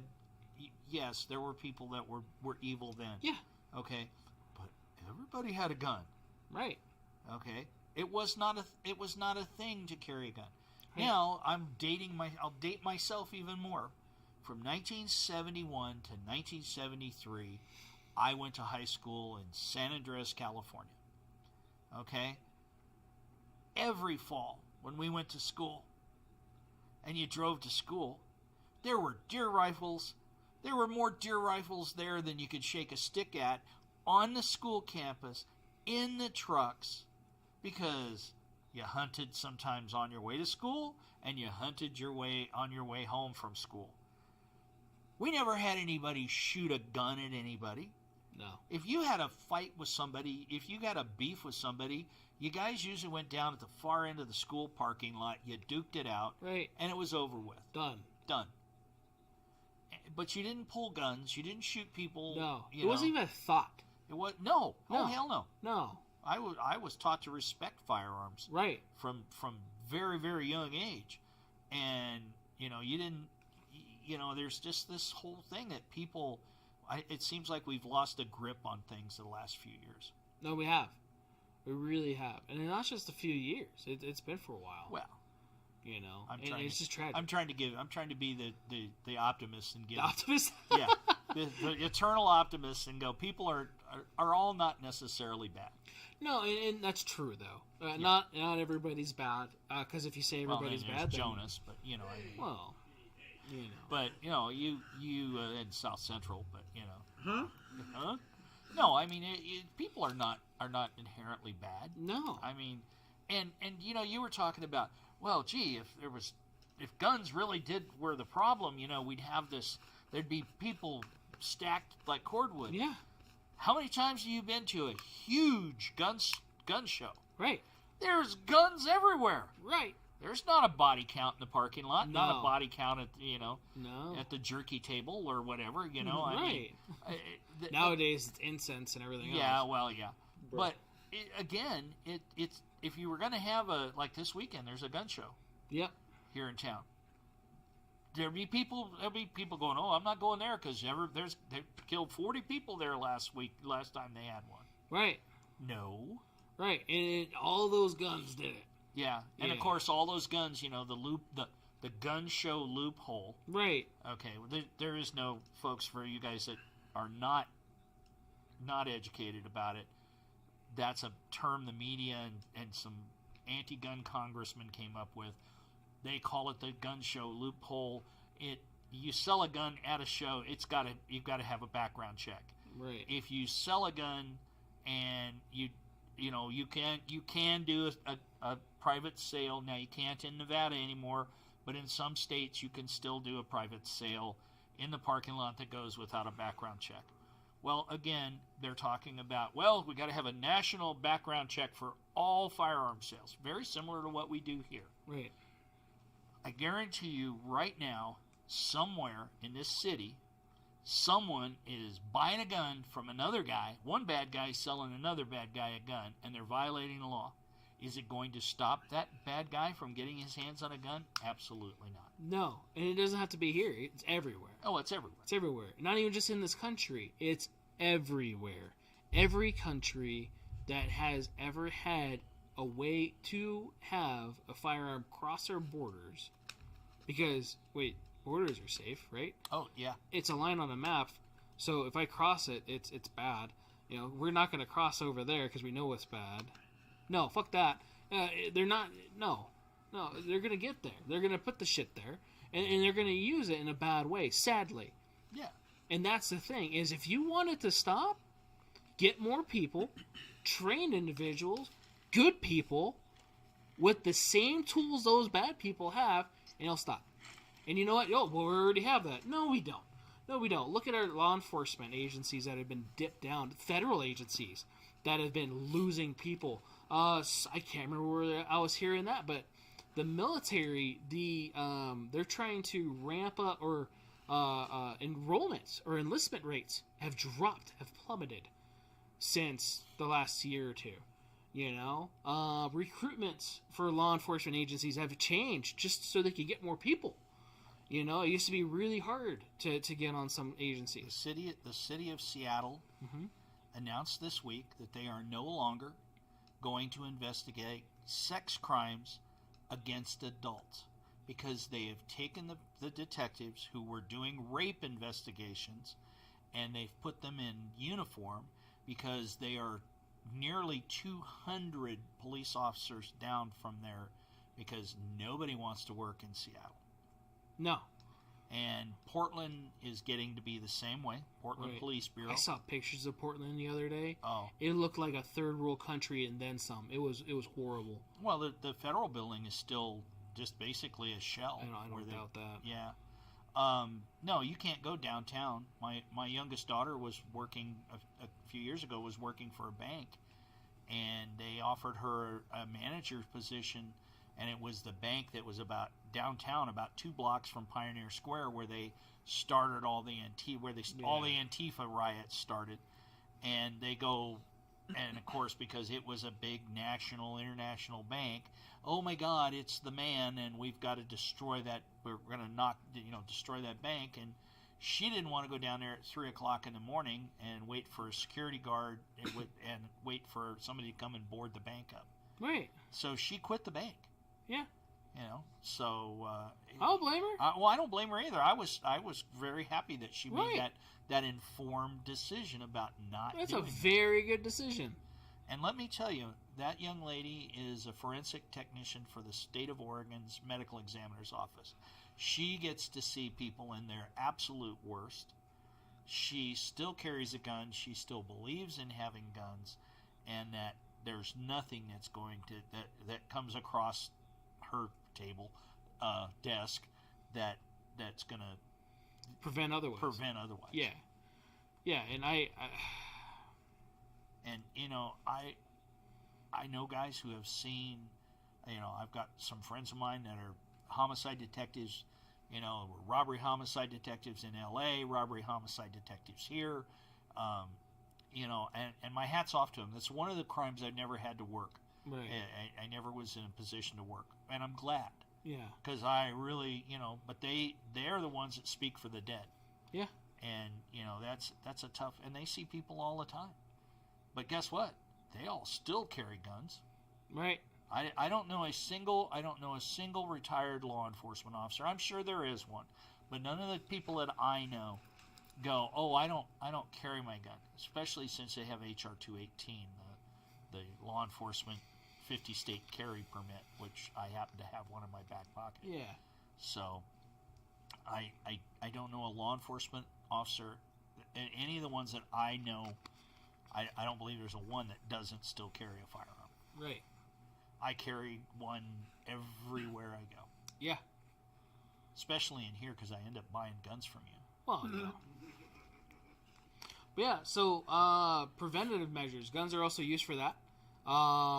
Open carry is also a preventative measure. That's another reason why many gun stores, many businesses will have some form of armed guard or agency or employees equipped with said such thing, because it's a deterrent.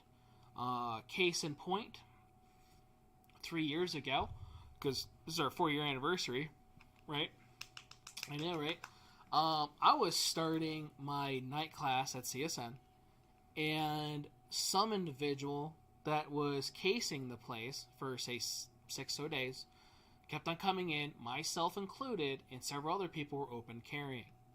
And never did anything. But he kept on coming in. We have people that come in and ask questions daily. And you can't, this guy is dressed like this, looks like this, whatever, because you're human. We're not going to treat you like that, and you shouldn't be treated differently anyway, because that's just fucking ignorance. But at the same time, we just think it's a normal guy. And he seemed that way. That guy actually ran off with 2 revolvers. My wife, who was helping him, was not carrying. The person that was carrying in the store was concealed carrying. It just looked like he wasn't. Adam. To where they had to chase him down, got him, and we retrieved those revolvers back.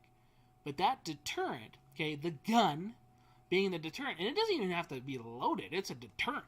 Because they're like, okay, that's a big fucking gun, I don't want to get shot today. Nobody wants to get shot, period. Right? Unless I can tell you from personal experience, it's not a pleasant experience. Right. Even with bulletproof vest on, it's not a pleasant experience. No, and that's the thing too. People, bulletproof vest will no, it's gonna suck. You're gonna feel it. You're gonna get punched in your wherever it is, and it's going to hurt you. It is better than the alternative. Yeah. But it is not fun. No. And you're talking about the deterrent. Right. Great movie, which I use sometimes when I teach security classes. Okay. Security guards. The Town with Ben Affleck. Yep. I wanted to go Affleck. Yeah. With Ben. Yeah. They talk Boston. About and it's Boston, the armored car robbery capital of the world, I guess. Right. And they talk about, hey, look, this guy does this as soon as he leaves. They're casing these guys. Yeah. And then a little later, they're talking about, oh, we want to hit this guy, and the guy goes, wait a minute, you don't want to go in there. There's that 19-year-old or 20-year-old kid from, he's ex-military. He's got his boots bloused. He's got his Glock. He looks good. He's not somebody you want to mess with. Right. So they decided we're not going to go there. Yeah. Okay. So they're going to go to somewhere else. Yeah. So and I'm not one of these people that just says that puts up a sign that says, I've got guns, stay away. I put up a big sign that says, my next door neighbors are anti-gunners, and I know they don't have weapons, so, just, I don't funnel do that. them over there. Yeah, I saw that joke one time. Right. But it is a deterrent. And exactly the same thing, we kind of circle back to the schools. Okay, if the school's you only got one way to go into that school. Right. So if I'm going Which was odd, by the way. Yeah. So you're going to go into that. Well, now why is it odd? Well, because one fire code. One way in. No. Because, remember, all the other exits are locked. They cannot be opened from the outside without a key. Yeah. And if they need to open them, they push the bars and the doors open. The alarm goes off, so if the kids push it and do that. Yeah. So now again, you can't wrap the world in bubble wrap. No. Okay. But if you have one entrance into that school and there's two guys standing there, are you really wanting to go in there? No. So, now, if we have somebody there, yes. Yeah. No, I was talking as far as the other way of what happened after. And again, there's more information coming out, and there's going to be stuff that we'll probably never know. Well, I think actually we will. At some point, we're going to know exactly what happened. Yeah. And they got... And I teach, as you know, I teach active shooter to law enforcement, and I teach it at the State Department. Yeah. Ever since Columbine, pre-Columbine, it was okay. There's a situation here. Let's get the SWAT team here. Okay, this is a situation, guys. Squeeze up and let's go. That's why those guys were allowed to run around in Columbine. Okay. Since then, it's been active shooter is like get you and the first 2 or 3 guys that show up, you grab your stuff and you go in. Okay, you go to where the shooter is, you go directly to him. You don't stop to help wounded people, which is really tough. Yeah, it's really tough for guys to step over a person bleeding body. Who's going help me, and to step over that person, right? Because more people are going to die if you don't. Yeah. So, and I understand. I don't know. Again, I don't like to throw rocks at. I wasn't there. Right. We talked about this. It's really easy to quarterback, couch sit, look at it, go, "Oh, we could have did all this." You weren't there. You weren't given those directives, and that's just this thing. Yeah. It sucks. Everything that happened there sucks. And everybody forgets one thing. Yeah. One of the things they've done since Sandy Hook in a lot of school districts, and I think even Uvalde Elementary had it, when the door is closed, when the door gets closed in a classroom, it's controlled from the inside, and it's very, very hard to breach. So, but I still don't understand, and one of the things that we teach is, I don't care what command says. You three guys just showed up. You hear shots. You go, all right, guys, let's go. Right. Okay. You go to the shooter and you neutralize him. Right. Okay. I don't care if Chief says, wait till I get there, or this or that or whatever. The command process at that point is taken out of it. Right. You're the command process. Yeah. The guys who are on the ground. I don't know why they got bogged down. Right. And that was one of the things I heard after, and again, I don't know 100% because of new information, and again, I wasn't there, but my understanding now, and what I've heard, was that since there was no shots being heard, it wasn't deterred as a active shooter, it was a barricaded situation, which gets treated differently. So... Yes and no, because... Right.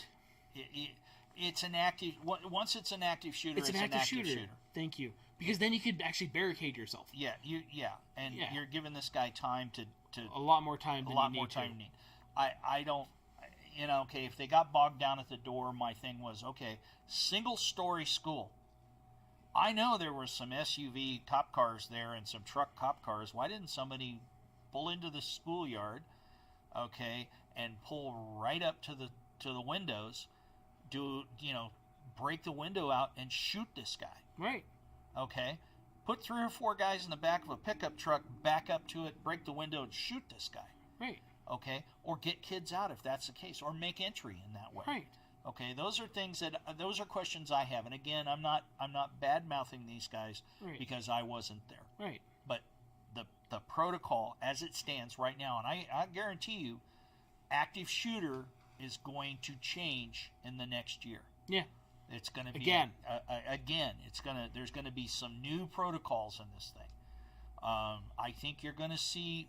I think you're going to probably see something like every school cop in America in a school district has got a master key to get into every school door. Right. Which I would kind of hope that anyway. Well, I would hope that anyway too, but obviously that was not the case. Right. Of course, you're talking about an 8-man, including the chief police department for that school district. Yeah. I think you're going to see law enforcement, street cops get training in breaching and get breaching tools. Maybe not every car is going to have breaching tools in it. Every other or something. But there's going to be some breaching tools in there. Right. Okay, things that you could have, 12-gauge shock lock, that kind of stuff. Well, yeah, or shit, even as a battering ram, crowbar. Well, battering ram, though, if the door's inward door, you're going to be... It was a little bit more difficult. Yeah, I know most of those are inward doors, so... Yeah. But yeah, some sort of something. Yeah. We don't need the entry blast C4 water. Well, I mean, that's stuff that it's great. I was a crisis entry blaster. I can do that, and it's fun to do that. Right. But it's very technical, and you wouldn't do it with kids and all of that. No. But, here's the bottom line. Okay, there's 3 things that you got to have for a successful crisis entry, whether it's a search warrant, a hostage rescue, or active shooter: speed, surprise, and violence of action. Okay, nobody likes to say violence of action. Violence of action means in an active shooter, you go to the shooter and you shoot him. I brought that up earlier. The way to take out evil is to be more evil than the other guy. You have to bring yourself up. You have to bring that in, and they use the term neutralize. Right. That's the way we teach it. And it is. And you're neutralizing the guy. Right. You're neutralizing him, hoping with a shot in the brain pan. Right. Okay. But you're neutralizing that guy with gunfire. You're stopping the threat. Right. If you drop him and he's dead, he's wounded, okay, you take him into custody. You don't murder him. But you don't sit there and not shoot this guy. Right. So, it's going to suck for him one way or another. Yeah. And there's always going to be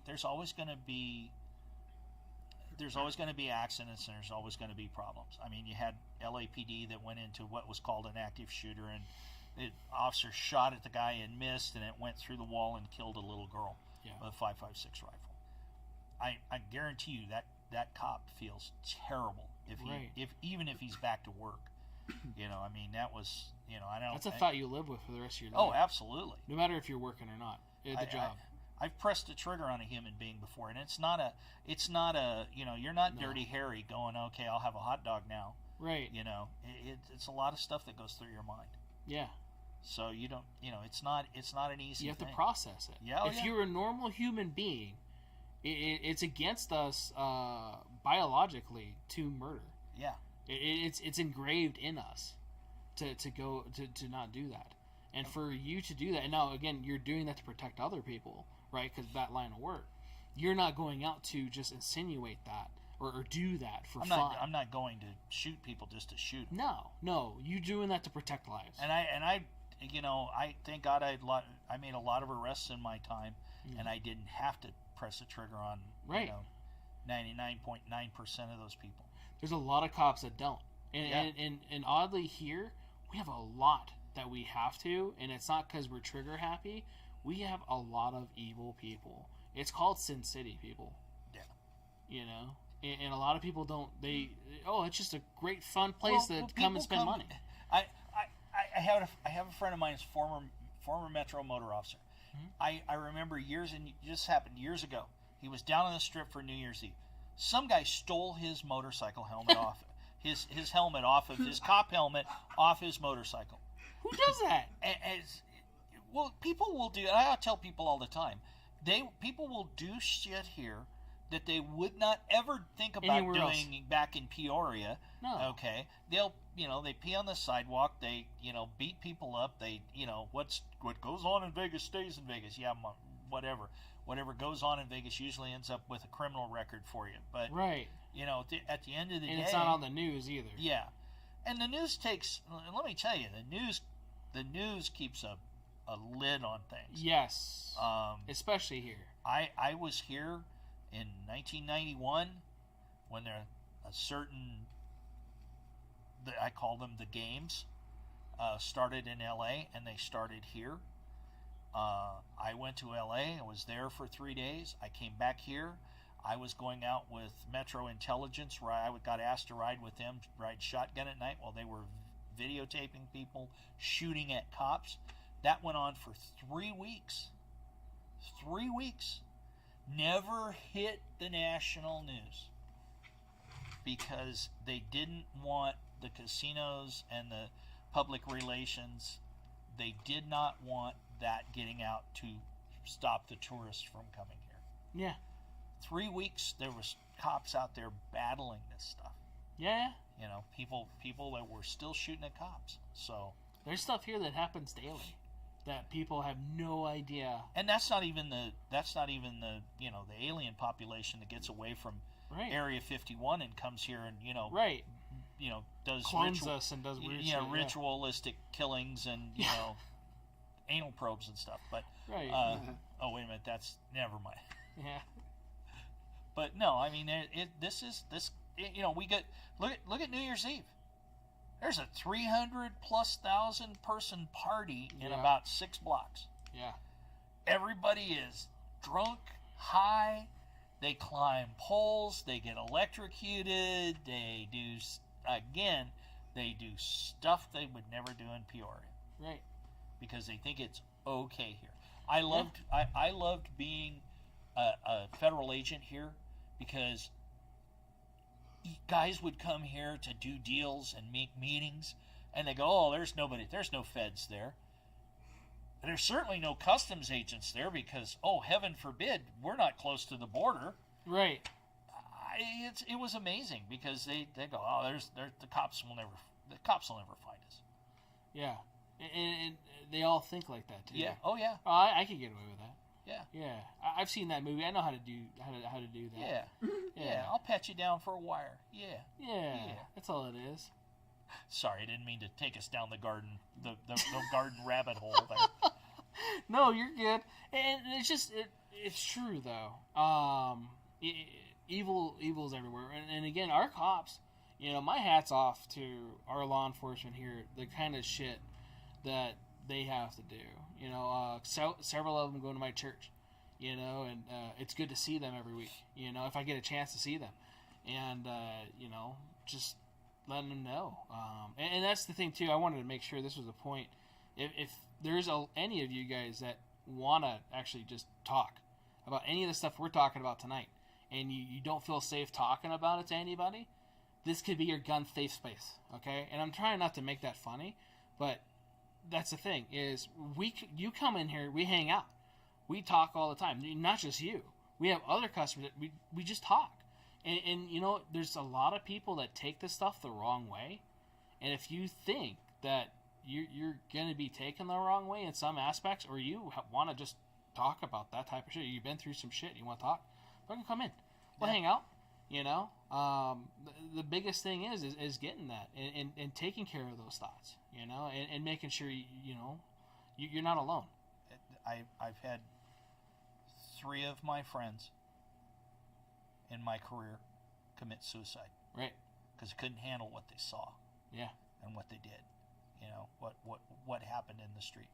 They couldn't handle it. Yeah. And that's a shame. And now, we have 22 young men and women that come back, from the military, that 22 a day. 22 a day. 22 a day is the average. Right. That commit suicide because they can't deal with the PTSD of what they saw in this 20+ year, war on terror. Right. So, and it's the same thing with cops, and people don't realize that. And like I said earlier, it's starting to come out, and I'm really glad. In a way, I'm really glad that it's becoming much more accepted. That, hey, dude, you go pick out. I'll tell you what, you go pick out a baby out of a crashed car. Yeah. or a baby who has been neglected and died from neglect because the parents didn't feed them because they were too busy getting high. A limp little baby. Yeah. I don't care how tough you are, right. how big and bad you are. That's gonna eat at your soul. Fuck with you. That's gonna eat your soul. Oh yeah. And you gotta be able to deal with it. And see, that was one of the things. I have a problem with overthinking. So looking. You come on. Right. Should I do this? Is this a good idea? This is all the stuff I have to process. So like highway, thought about highway. How many car accidents where there's families just spread across the road, and kids and so on and so forth. Not having to deal with dumb people, I can deal with dumb people all day long. That's fine. It's the other shit that, you know what? After a while, I know it's going to get to me. And if I'm going to do something, I want to do it for a long period of time. I don't want to just like, I'm here, guys, and oh, shit, never mind.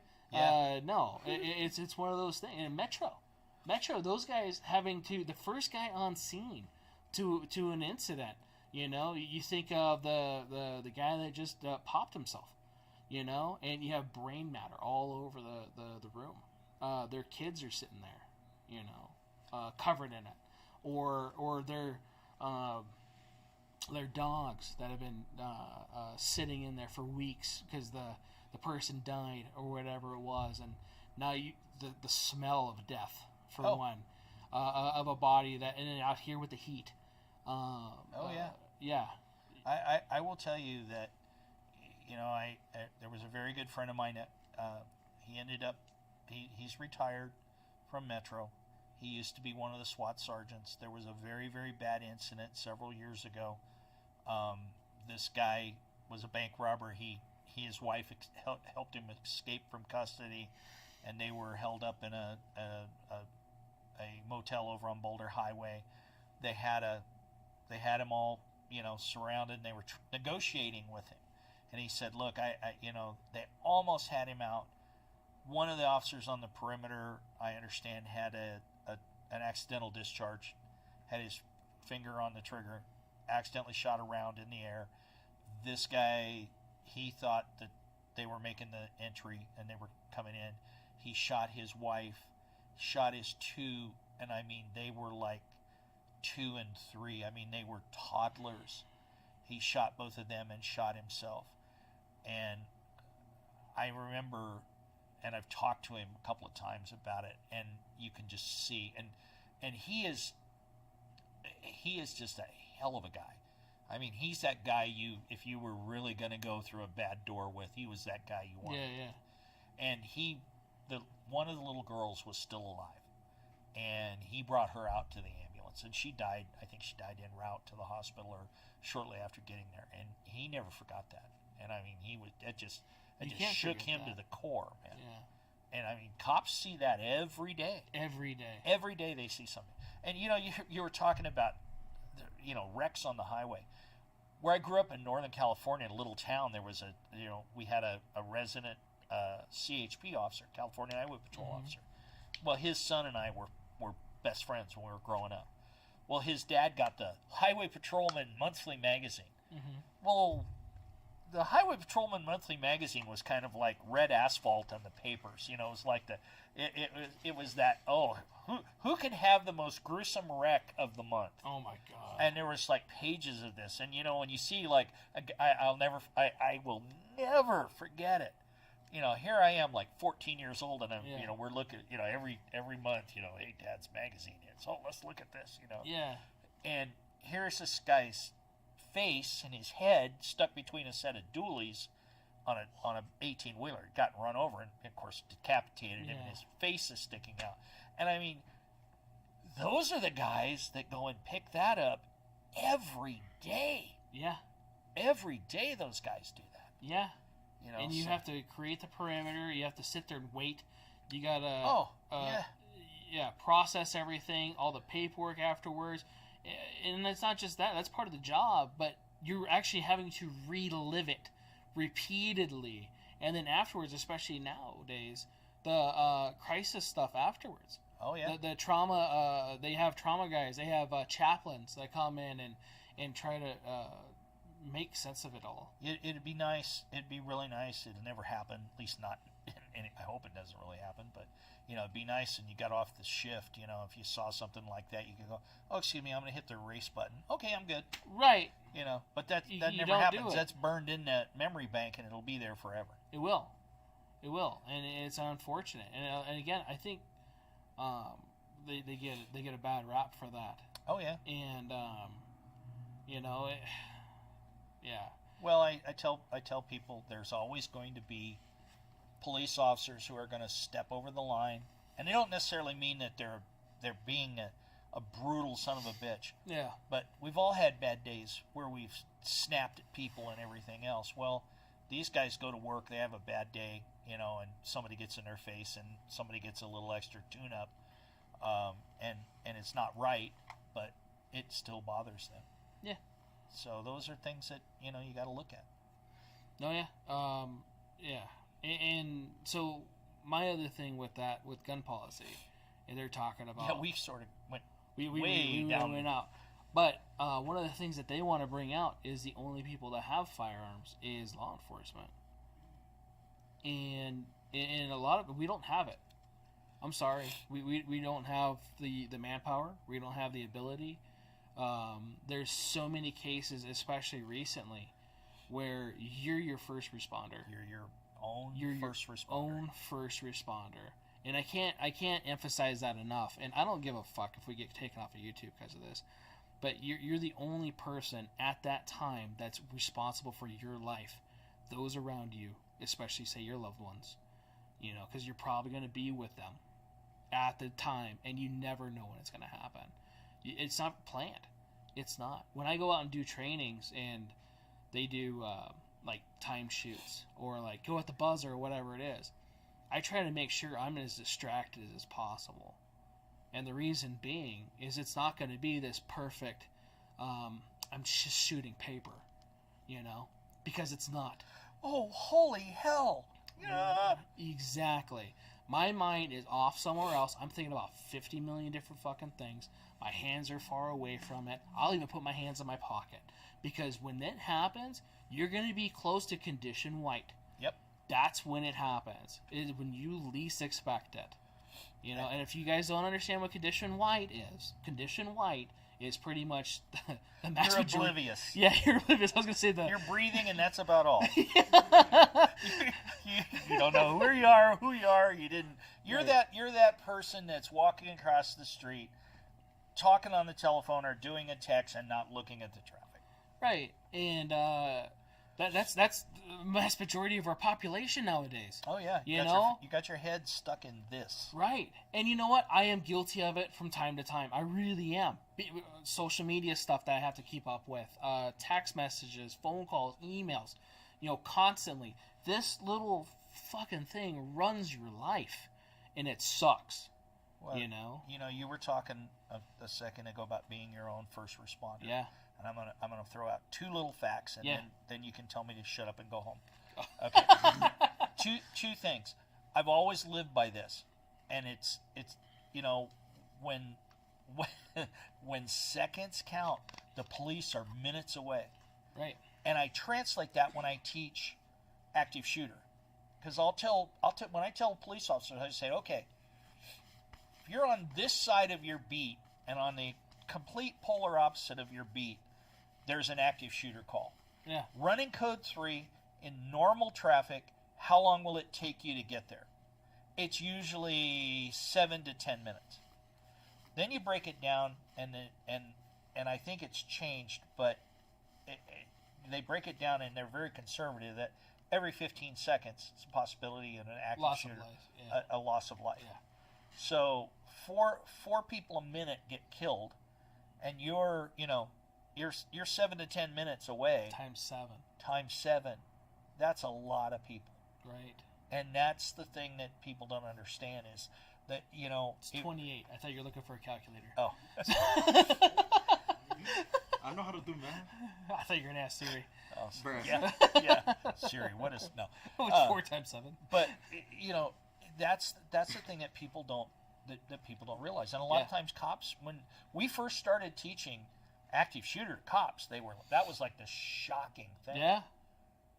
And it's real life. It's real life. And Yeah. I said, you're rolling code, and you know what it's like to roll code through traffic, and people won't get out of your way, and they don't see you. You mean you're supposed to pull over to the side? Yeah, you're supposed to pull a right and stop. Yeah. Oh, yeah, Where do I whatever. go? Except for me. Anyway. Yeah. It takes forever to get there. And then you got to get out. And, if you have a rifle or a shotgun, you got to grab that. Then you got to get a couple of guys there, and then you got to go in. That's a lot of time. And minutes are minutes hours. matter. Yeah, minutes. Yeah. Seconds matter sometimes. Yeah. And that's why I think there's going to be a massive change in how we deal with active shooters after this investigation of Uvalde is done. And it sucks that 19 kids and 2 teachers got killed. Yeah. But I'm not ready to hang police officers. No. And say you guys screwed up and you caused those kids and those adults to be killed. That's not fair to them. Now, if it comes down the road, there is going to be some changes, I'm sure. Right. No, I did hear, and again, other information for that. There was 3 border special agent guys there. They called in on top of that, and then it was the one guy, the off-duty agent with the shotgun from the barber shop, I guess. But he didn't make entry. He went there and got his wife, who was a teacher, and his child out of the school. Okay. The BORTAC guys, the the tactical team for the Border Patrol, okay, they showed up. They because they're not very far from the border in Uvalde. They heard the call go out, so they rolled over there.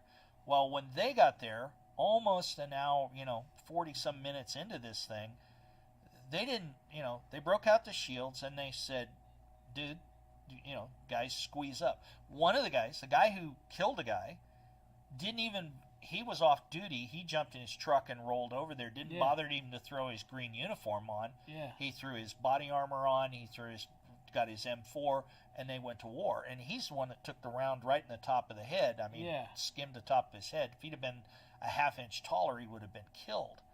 Didn't have a helmet on, none of that. And he went in there, they breached, and he went in there and they went in there and neutralized that guy. Yeah. And God love him for it. Right. I mean, that's what when you're on a tactical team, I hate to say this, but that's what you live for, is to be that you train and train and train to make that crisis entry, to go in there and take that to stop that threat. Yes. And God love those guys for being there. Right. And if who knows what would have happened? Oh, hey, if that, I don't know if Uvalde PD, not the school district, but the PD, I don't know how big they are. If they had a SWAT team, I don't know if the county had a SWAT team. Right. They're 70 some miles from San Antonio. I know San Antonio's got a SWAT team. It's a big city. I would hope so. Yeah, but I mean, you're 70 miles away. Yeah. Hey, time you get everybody, hey, let's go. And who knows if they're tied up or not? Right. You can't go when you're in the middle of doing a search warrant. No. So it's going to be a lot coming out of that. And I think, I just want people to understand, especially the non-gun guys, and even some of the gun guys. We need to have that conversation. It needs to be politics out of it, the emotions out of it, and go, okay, what is really, truly going to work? What's going to work? For the short term, it's got to be, you've got to do something and harden the schools. Right. You've got to bring, security people in, armed security people that are ready to deal with the threat. Right. That's the short term. Yeah. The rest of it can be worked out, but it has to be worked out by people who are not ready to go, oh my God, we have to do something for the children. Yeah. I watched a woman today, a congresswoman, and she was all but in tears because we've got to save these kids. Okay, we do. I agree with her. Yeah. But she needs to calm down. Right. Let's have a calm, rational discussion about what really is going to work. Yep. Throw the emotions out. Throw the politics out. I don't care what party you are. Throw it the hell out. Yeah. Throw your agendas out and sit down and say, okay, here's the problem. Yeah. What will work? Let's try this. No, if that you won't really work. care about the kids, throw the shit out the door. Yeah, throw it completely out the door. Yeah. But it's not going to happen in D.C. No. Because you've got both parties going. They've just been doing this. They're doing this. Yeah. And it's not going to happen. And it's not that neither one of them is right. You know, one of them is more right than the other. But there's this. You got to have that discussion, and nobody wants to calm down enough and get the politics the hell out to have that discussion. Right. Put a couple of different. I mean, you could probably have regional problem solvers. Okay, bring educators in, bring law enforcement in, bring security people in. Sit down and say, okay, what's our problem? We got guns. We got people who are evil. We can't. How do we stop it? Okay, how do we slow it down? You can't legislate evil away. No. Okay, so people need to just sit down, throw out the politics, throw out the emotions, and sit down, roll your sleeves up, and have that conversation. And then when you guys sit there and go, you're right, that will work. Okay, and I caution everybody on both sides. Okay, the anti-gunners and the gunners. Everybody is not going to be happy. No. Okay, but I don't think. I believe in my heart of hearts that if we really sat down and rolled up our sleeves, and not in Congress, and not on the media, not a public forum, yeah, but we got some people who are real experts, okay, in all of this, to roll up their hands and roll Sorry up their for sleeves. smiling. I'm just thinking of the experts that were talking about 22s and 9mm. Well, yeah, and obviously not that man, because he doesn't know his. No, that was an expert that told him, by the way. Yeah, well, whoever told him that was not an expert. But anyway, the reality of it, throw all that hyperbole out, sit down and have a conversation. Yeah. It's all. It to me, and I guess maybe it's because I'm old. That got a problem. Why don't we sit down and fix it? We sat down and went from, oh my God, I'm not getting in that rocket and going even just to orbit this planet, because that thing's going to blow up, to 10 years later they're walking on the moon because we sat down and we fixed a problem. Right. That same tactic, throw the politics out, out, and have that. Yeah, a lot of stuff that you're bringing right now is coming into where people are trying to come up with their own ways and their own rationalizations and reasonings. Like they talk about budgets. Okay, budgets. That's why we can't put people in there. Yeah. Okay, so why? And you talked about the COVID budget earlier. We have other budgets from other things that we are using in forms we probably shouldn't. If you're really, you're really worried, and if you're sincerely upset and want to do something about it, then stop using that as a fucking excuse. Because I'm sorry, we have the budget. We have the manpower. I always remember Judd Hirsch in Independence Day, the first movie, and he was talking about, well, I didn't sign the budget for Area 51, and he goes, what are you? He's an old Jewish guy, and he says, what are you dummy? You think that the toilet seat really costs $400 and a wrench $5,000? Yeah. And the Secretary of Defense kind of went, yeah, okay. So I mean, there is a lot of that out there. Yeah. Okay, and I mean, we blew $85 billion in equipment and left it on the ground in Afghanistan after 20 years. $85 billion worth of equipment. Yes. Give me $85 billion, and I will guarantee you that I will get a 99.9% reduction in school shootings in this country forever. Thank you. And 85 billion with a B. And that's not including all the billions of dollars that we're procuring for other things. Well, how many times did you see stories in those combat zones of contractors that were, getting oh well, yeah, I get $1 million. I get $1 million a month for running the Burger King in the green zone at camp whatever. So it's those things that we if we're really wanting to be serious about it, that's the thing we need to put our nose to the grindstone. Yes, and I agree. I think we should.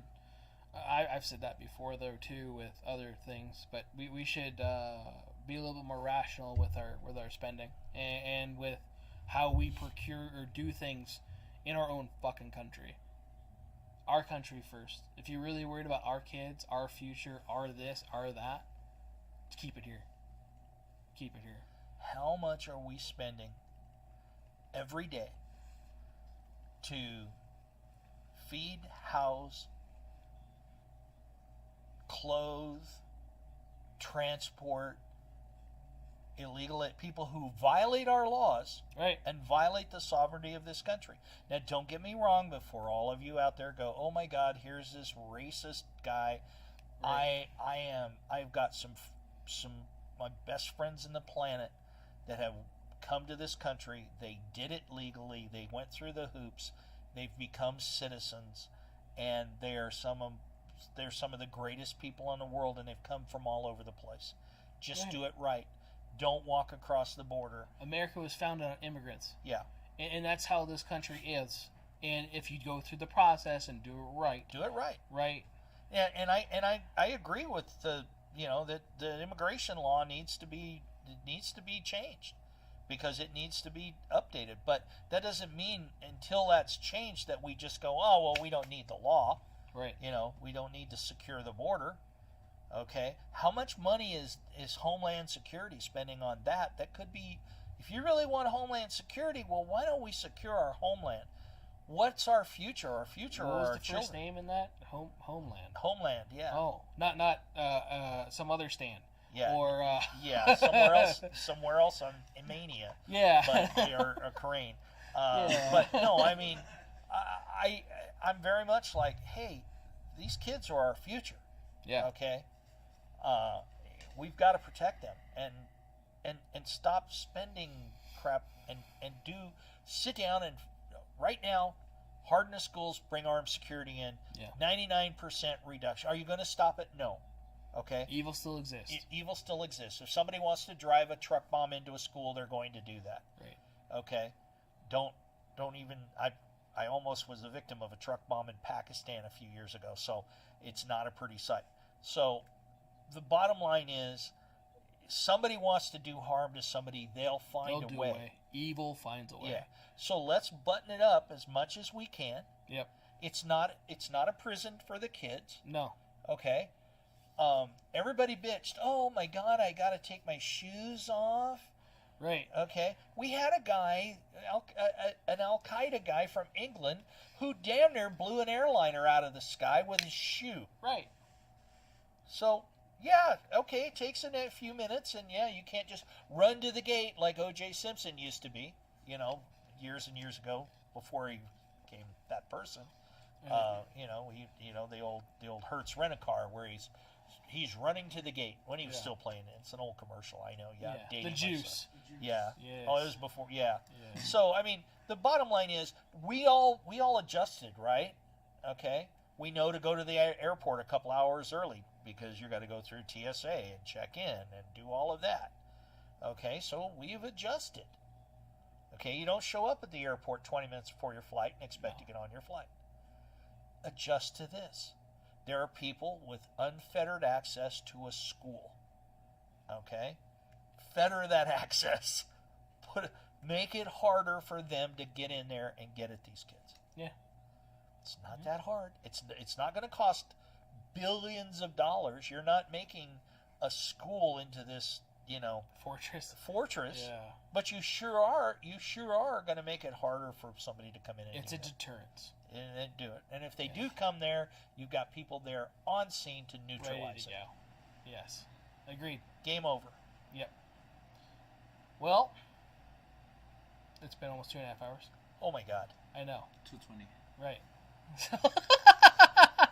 Time flies when you're talking about gun policy. Yeah. And but yeah, no. I always appreciate you, regardless of coming on here or not. I appreciate you always coming in, hanging out, and talking about how stuff we talk about. And it's a good release for both you and I. To do that, and always, again, anybody's welcome for that. We have people from all walks of life that come in here, and they're not sure if they can say certain things about it. Like, dude, you're good, and you know what? If I disagree with you, we'll talk about it. I'm not like, fuck out, Yeah. It's not like that. So if you want to come in, welcome to anytime. We're open, obviously. If we're closed, don't fucking break in. Better be dog friendly. Right? Yeah, better be dog friendly. Better be dog friendly. Right. Gotta be dog friendly. I walk in here sometimes. I don't know whether I'm at the animal shelter or a gun store. Yes. So I want to appreciate everybody that's tuned in. If you stayed here for the whole 2 hours and 20 minutes, thank you. We covered a lot of stuff. A lot more than I thought we were going to, and then maybe not enough on certain things. Oh, yeah, but at the same time, I want to say we got a good chunk of what's been going on recently. So definitely appreciate everybody that's been tuned in. If you guys are listening to us on any of our podcast mediums, definitely appreciate that. We are not going to be live next week, or the week after, or the week after that, or the week after that, or the week after that. So I'm going to find... You should get South Central to stand in for you, like a guest host. Right? Yeah, I could, huh? I'm too hood. Oh, no. What do you want to do with the gun? Orale. Yeah. Come with my Cortezes, my pro clubs. You're already starting to unbutton your shirt to the last button. It's only bad when he's got a wife beater on it and only the top button of his Pendleton is done, We haven't picked on you this whole time, so it's over. He He came out to the truck. Hey, Lenny, how are you? Do you need a hand? I'm like, man, I must have abused him when I was here the last time. I don't want to get deported this way. He doesn't want to get deported. You were born a citizen. You're fine.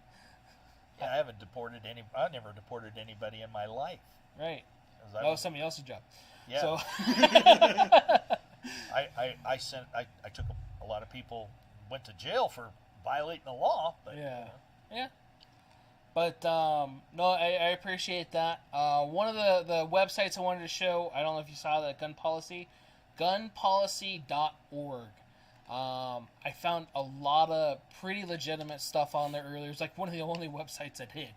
Because I went down the rabbit hole of trying to find information for everybody for this tonight, and I was going nuts. I'll bring you. I think his name is Robert Lott. Okay. But I'll bring that book over because it's a great read. Uh-huh. It's really about when you hear, the assault weapon ban stopped 17% of the crime. No, it did not. Yeah. Thank you, Vice President Harris. Right. So it's a great book. Yeah. All right. Full of information. I'll bring that over to you. Appreciate that. When you're done, when you're done with night school. Right. Yeah. But yeah. So that website, if you guys want to go to that, it actually shows not just policy here in every country. It actually gives you stats in other countries and their laws, their regs, and actually their language, which was kind of fucking hard to understand. But yeah, that's kind of cool. It wouldn't go full screen, so up there I gave it the same parameters. I don't know what happened, but that website was full of information. It's kind of weird to use, but if you go on the right side, it gives you a region, so you can choose America, South America. Well, it says Americas, and then which one, and then you could then define country. So you can even go check Africa. You can go check certain parts of Asia, and so on and so forth, and check their gun policy, their stats of gun use. And actually, it has good gun use, and it shows that type of stuff, which was pretty interesting. It wasn't just derived towards one thing, which many of the sites I saw was. And I looked on, there was 5 different sites, all had different information about the same exact thing that was published within hours of each other. And like, why? That's to me, that's just misinformation, you know, and it sucks. So definitely don't want to send you guys that way. I thought that was kind of neat. Hopefully you guys get some good information out of that. Our gaming channel is still good. I started doing some more stuff with that. I actually might start a gaming podcast with that. The wife had a good idea about that. Like, hey, there's a lot of gamers out there. So, you know, it'd be kind of cool. Sorry, Lenny, you probably won't make it to those ones. No. Yeah. We could teach you. Ghost in the Shell game, remember? Well, yeah, that's true. If anybody's playing the online game Ghost in the Shell, yeah, and all of the soundtrack for that a few years ago, I was one of the people that was shooting the machine guns and all the weapons, and they recorded that. They wanted the actual sound for the actual weapons. So yes. It was a great week when I got to shoot about 100 different machine guns. Yes. So, including a minigun. Yes. Yes. The little wind up. M134, if you guys were curious what that was. Yeah. Yes. Oh, what was that? Yeah. About $2,000 worth of ammo. Yes. Really fast. Yes. So our links, did you show our links yet? It's black. It's black? Okay, don't show our links. I don't know what's going on with her. It's probably just loading. I think the computer is slow. Shameless earlier. plug for SRT Special Services Right. here in Las Vegas. Yes, so, shameless plug, SRT Training. Lenny runs that, owns, operates. I am the owner and chief operations officer. We are a high-end security, private investigations, and training firm. Right. You will never see one of my people being a mall cop. Sorry, mall cops, but You we know. don't do that. Yeah.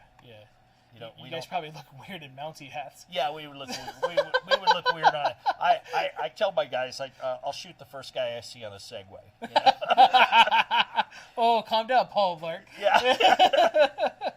So, no, and that's it's really cool. I actually thought of you the other day, and I'm probably going to talk to you about some stuff here in a little bit about that. So, Okay. other than that, guys, for the next few weeks, we're going to try to figure out this to keep this going, because I definitely don't want to leave you guys in the dark with different stuff that's going on.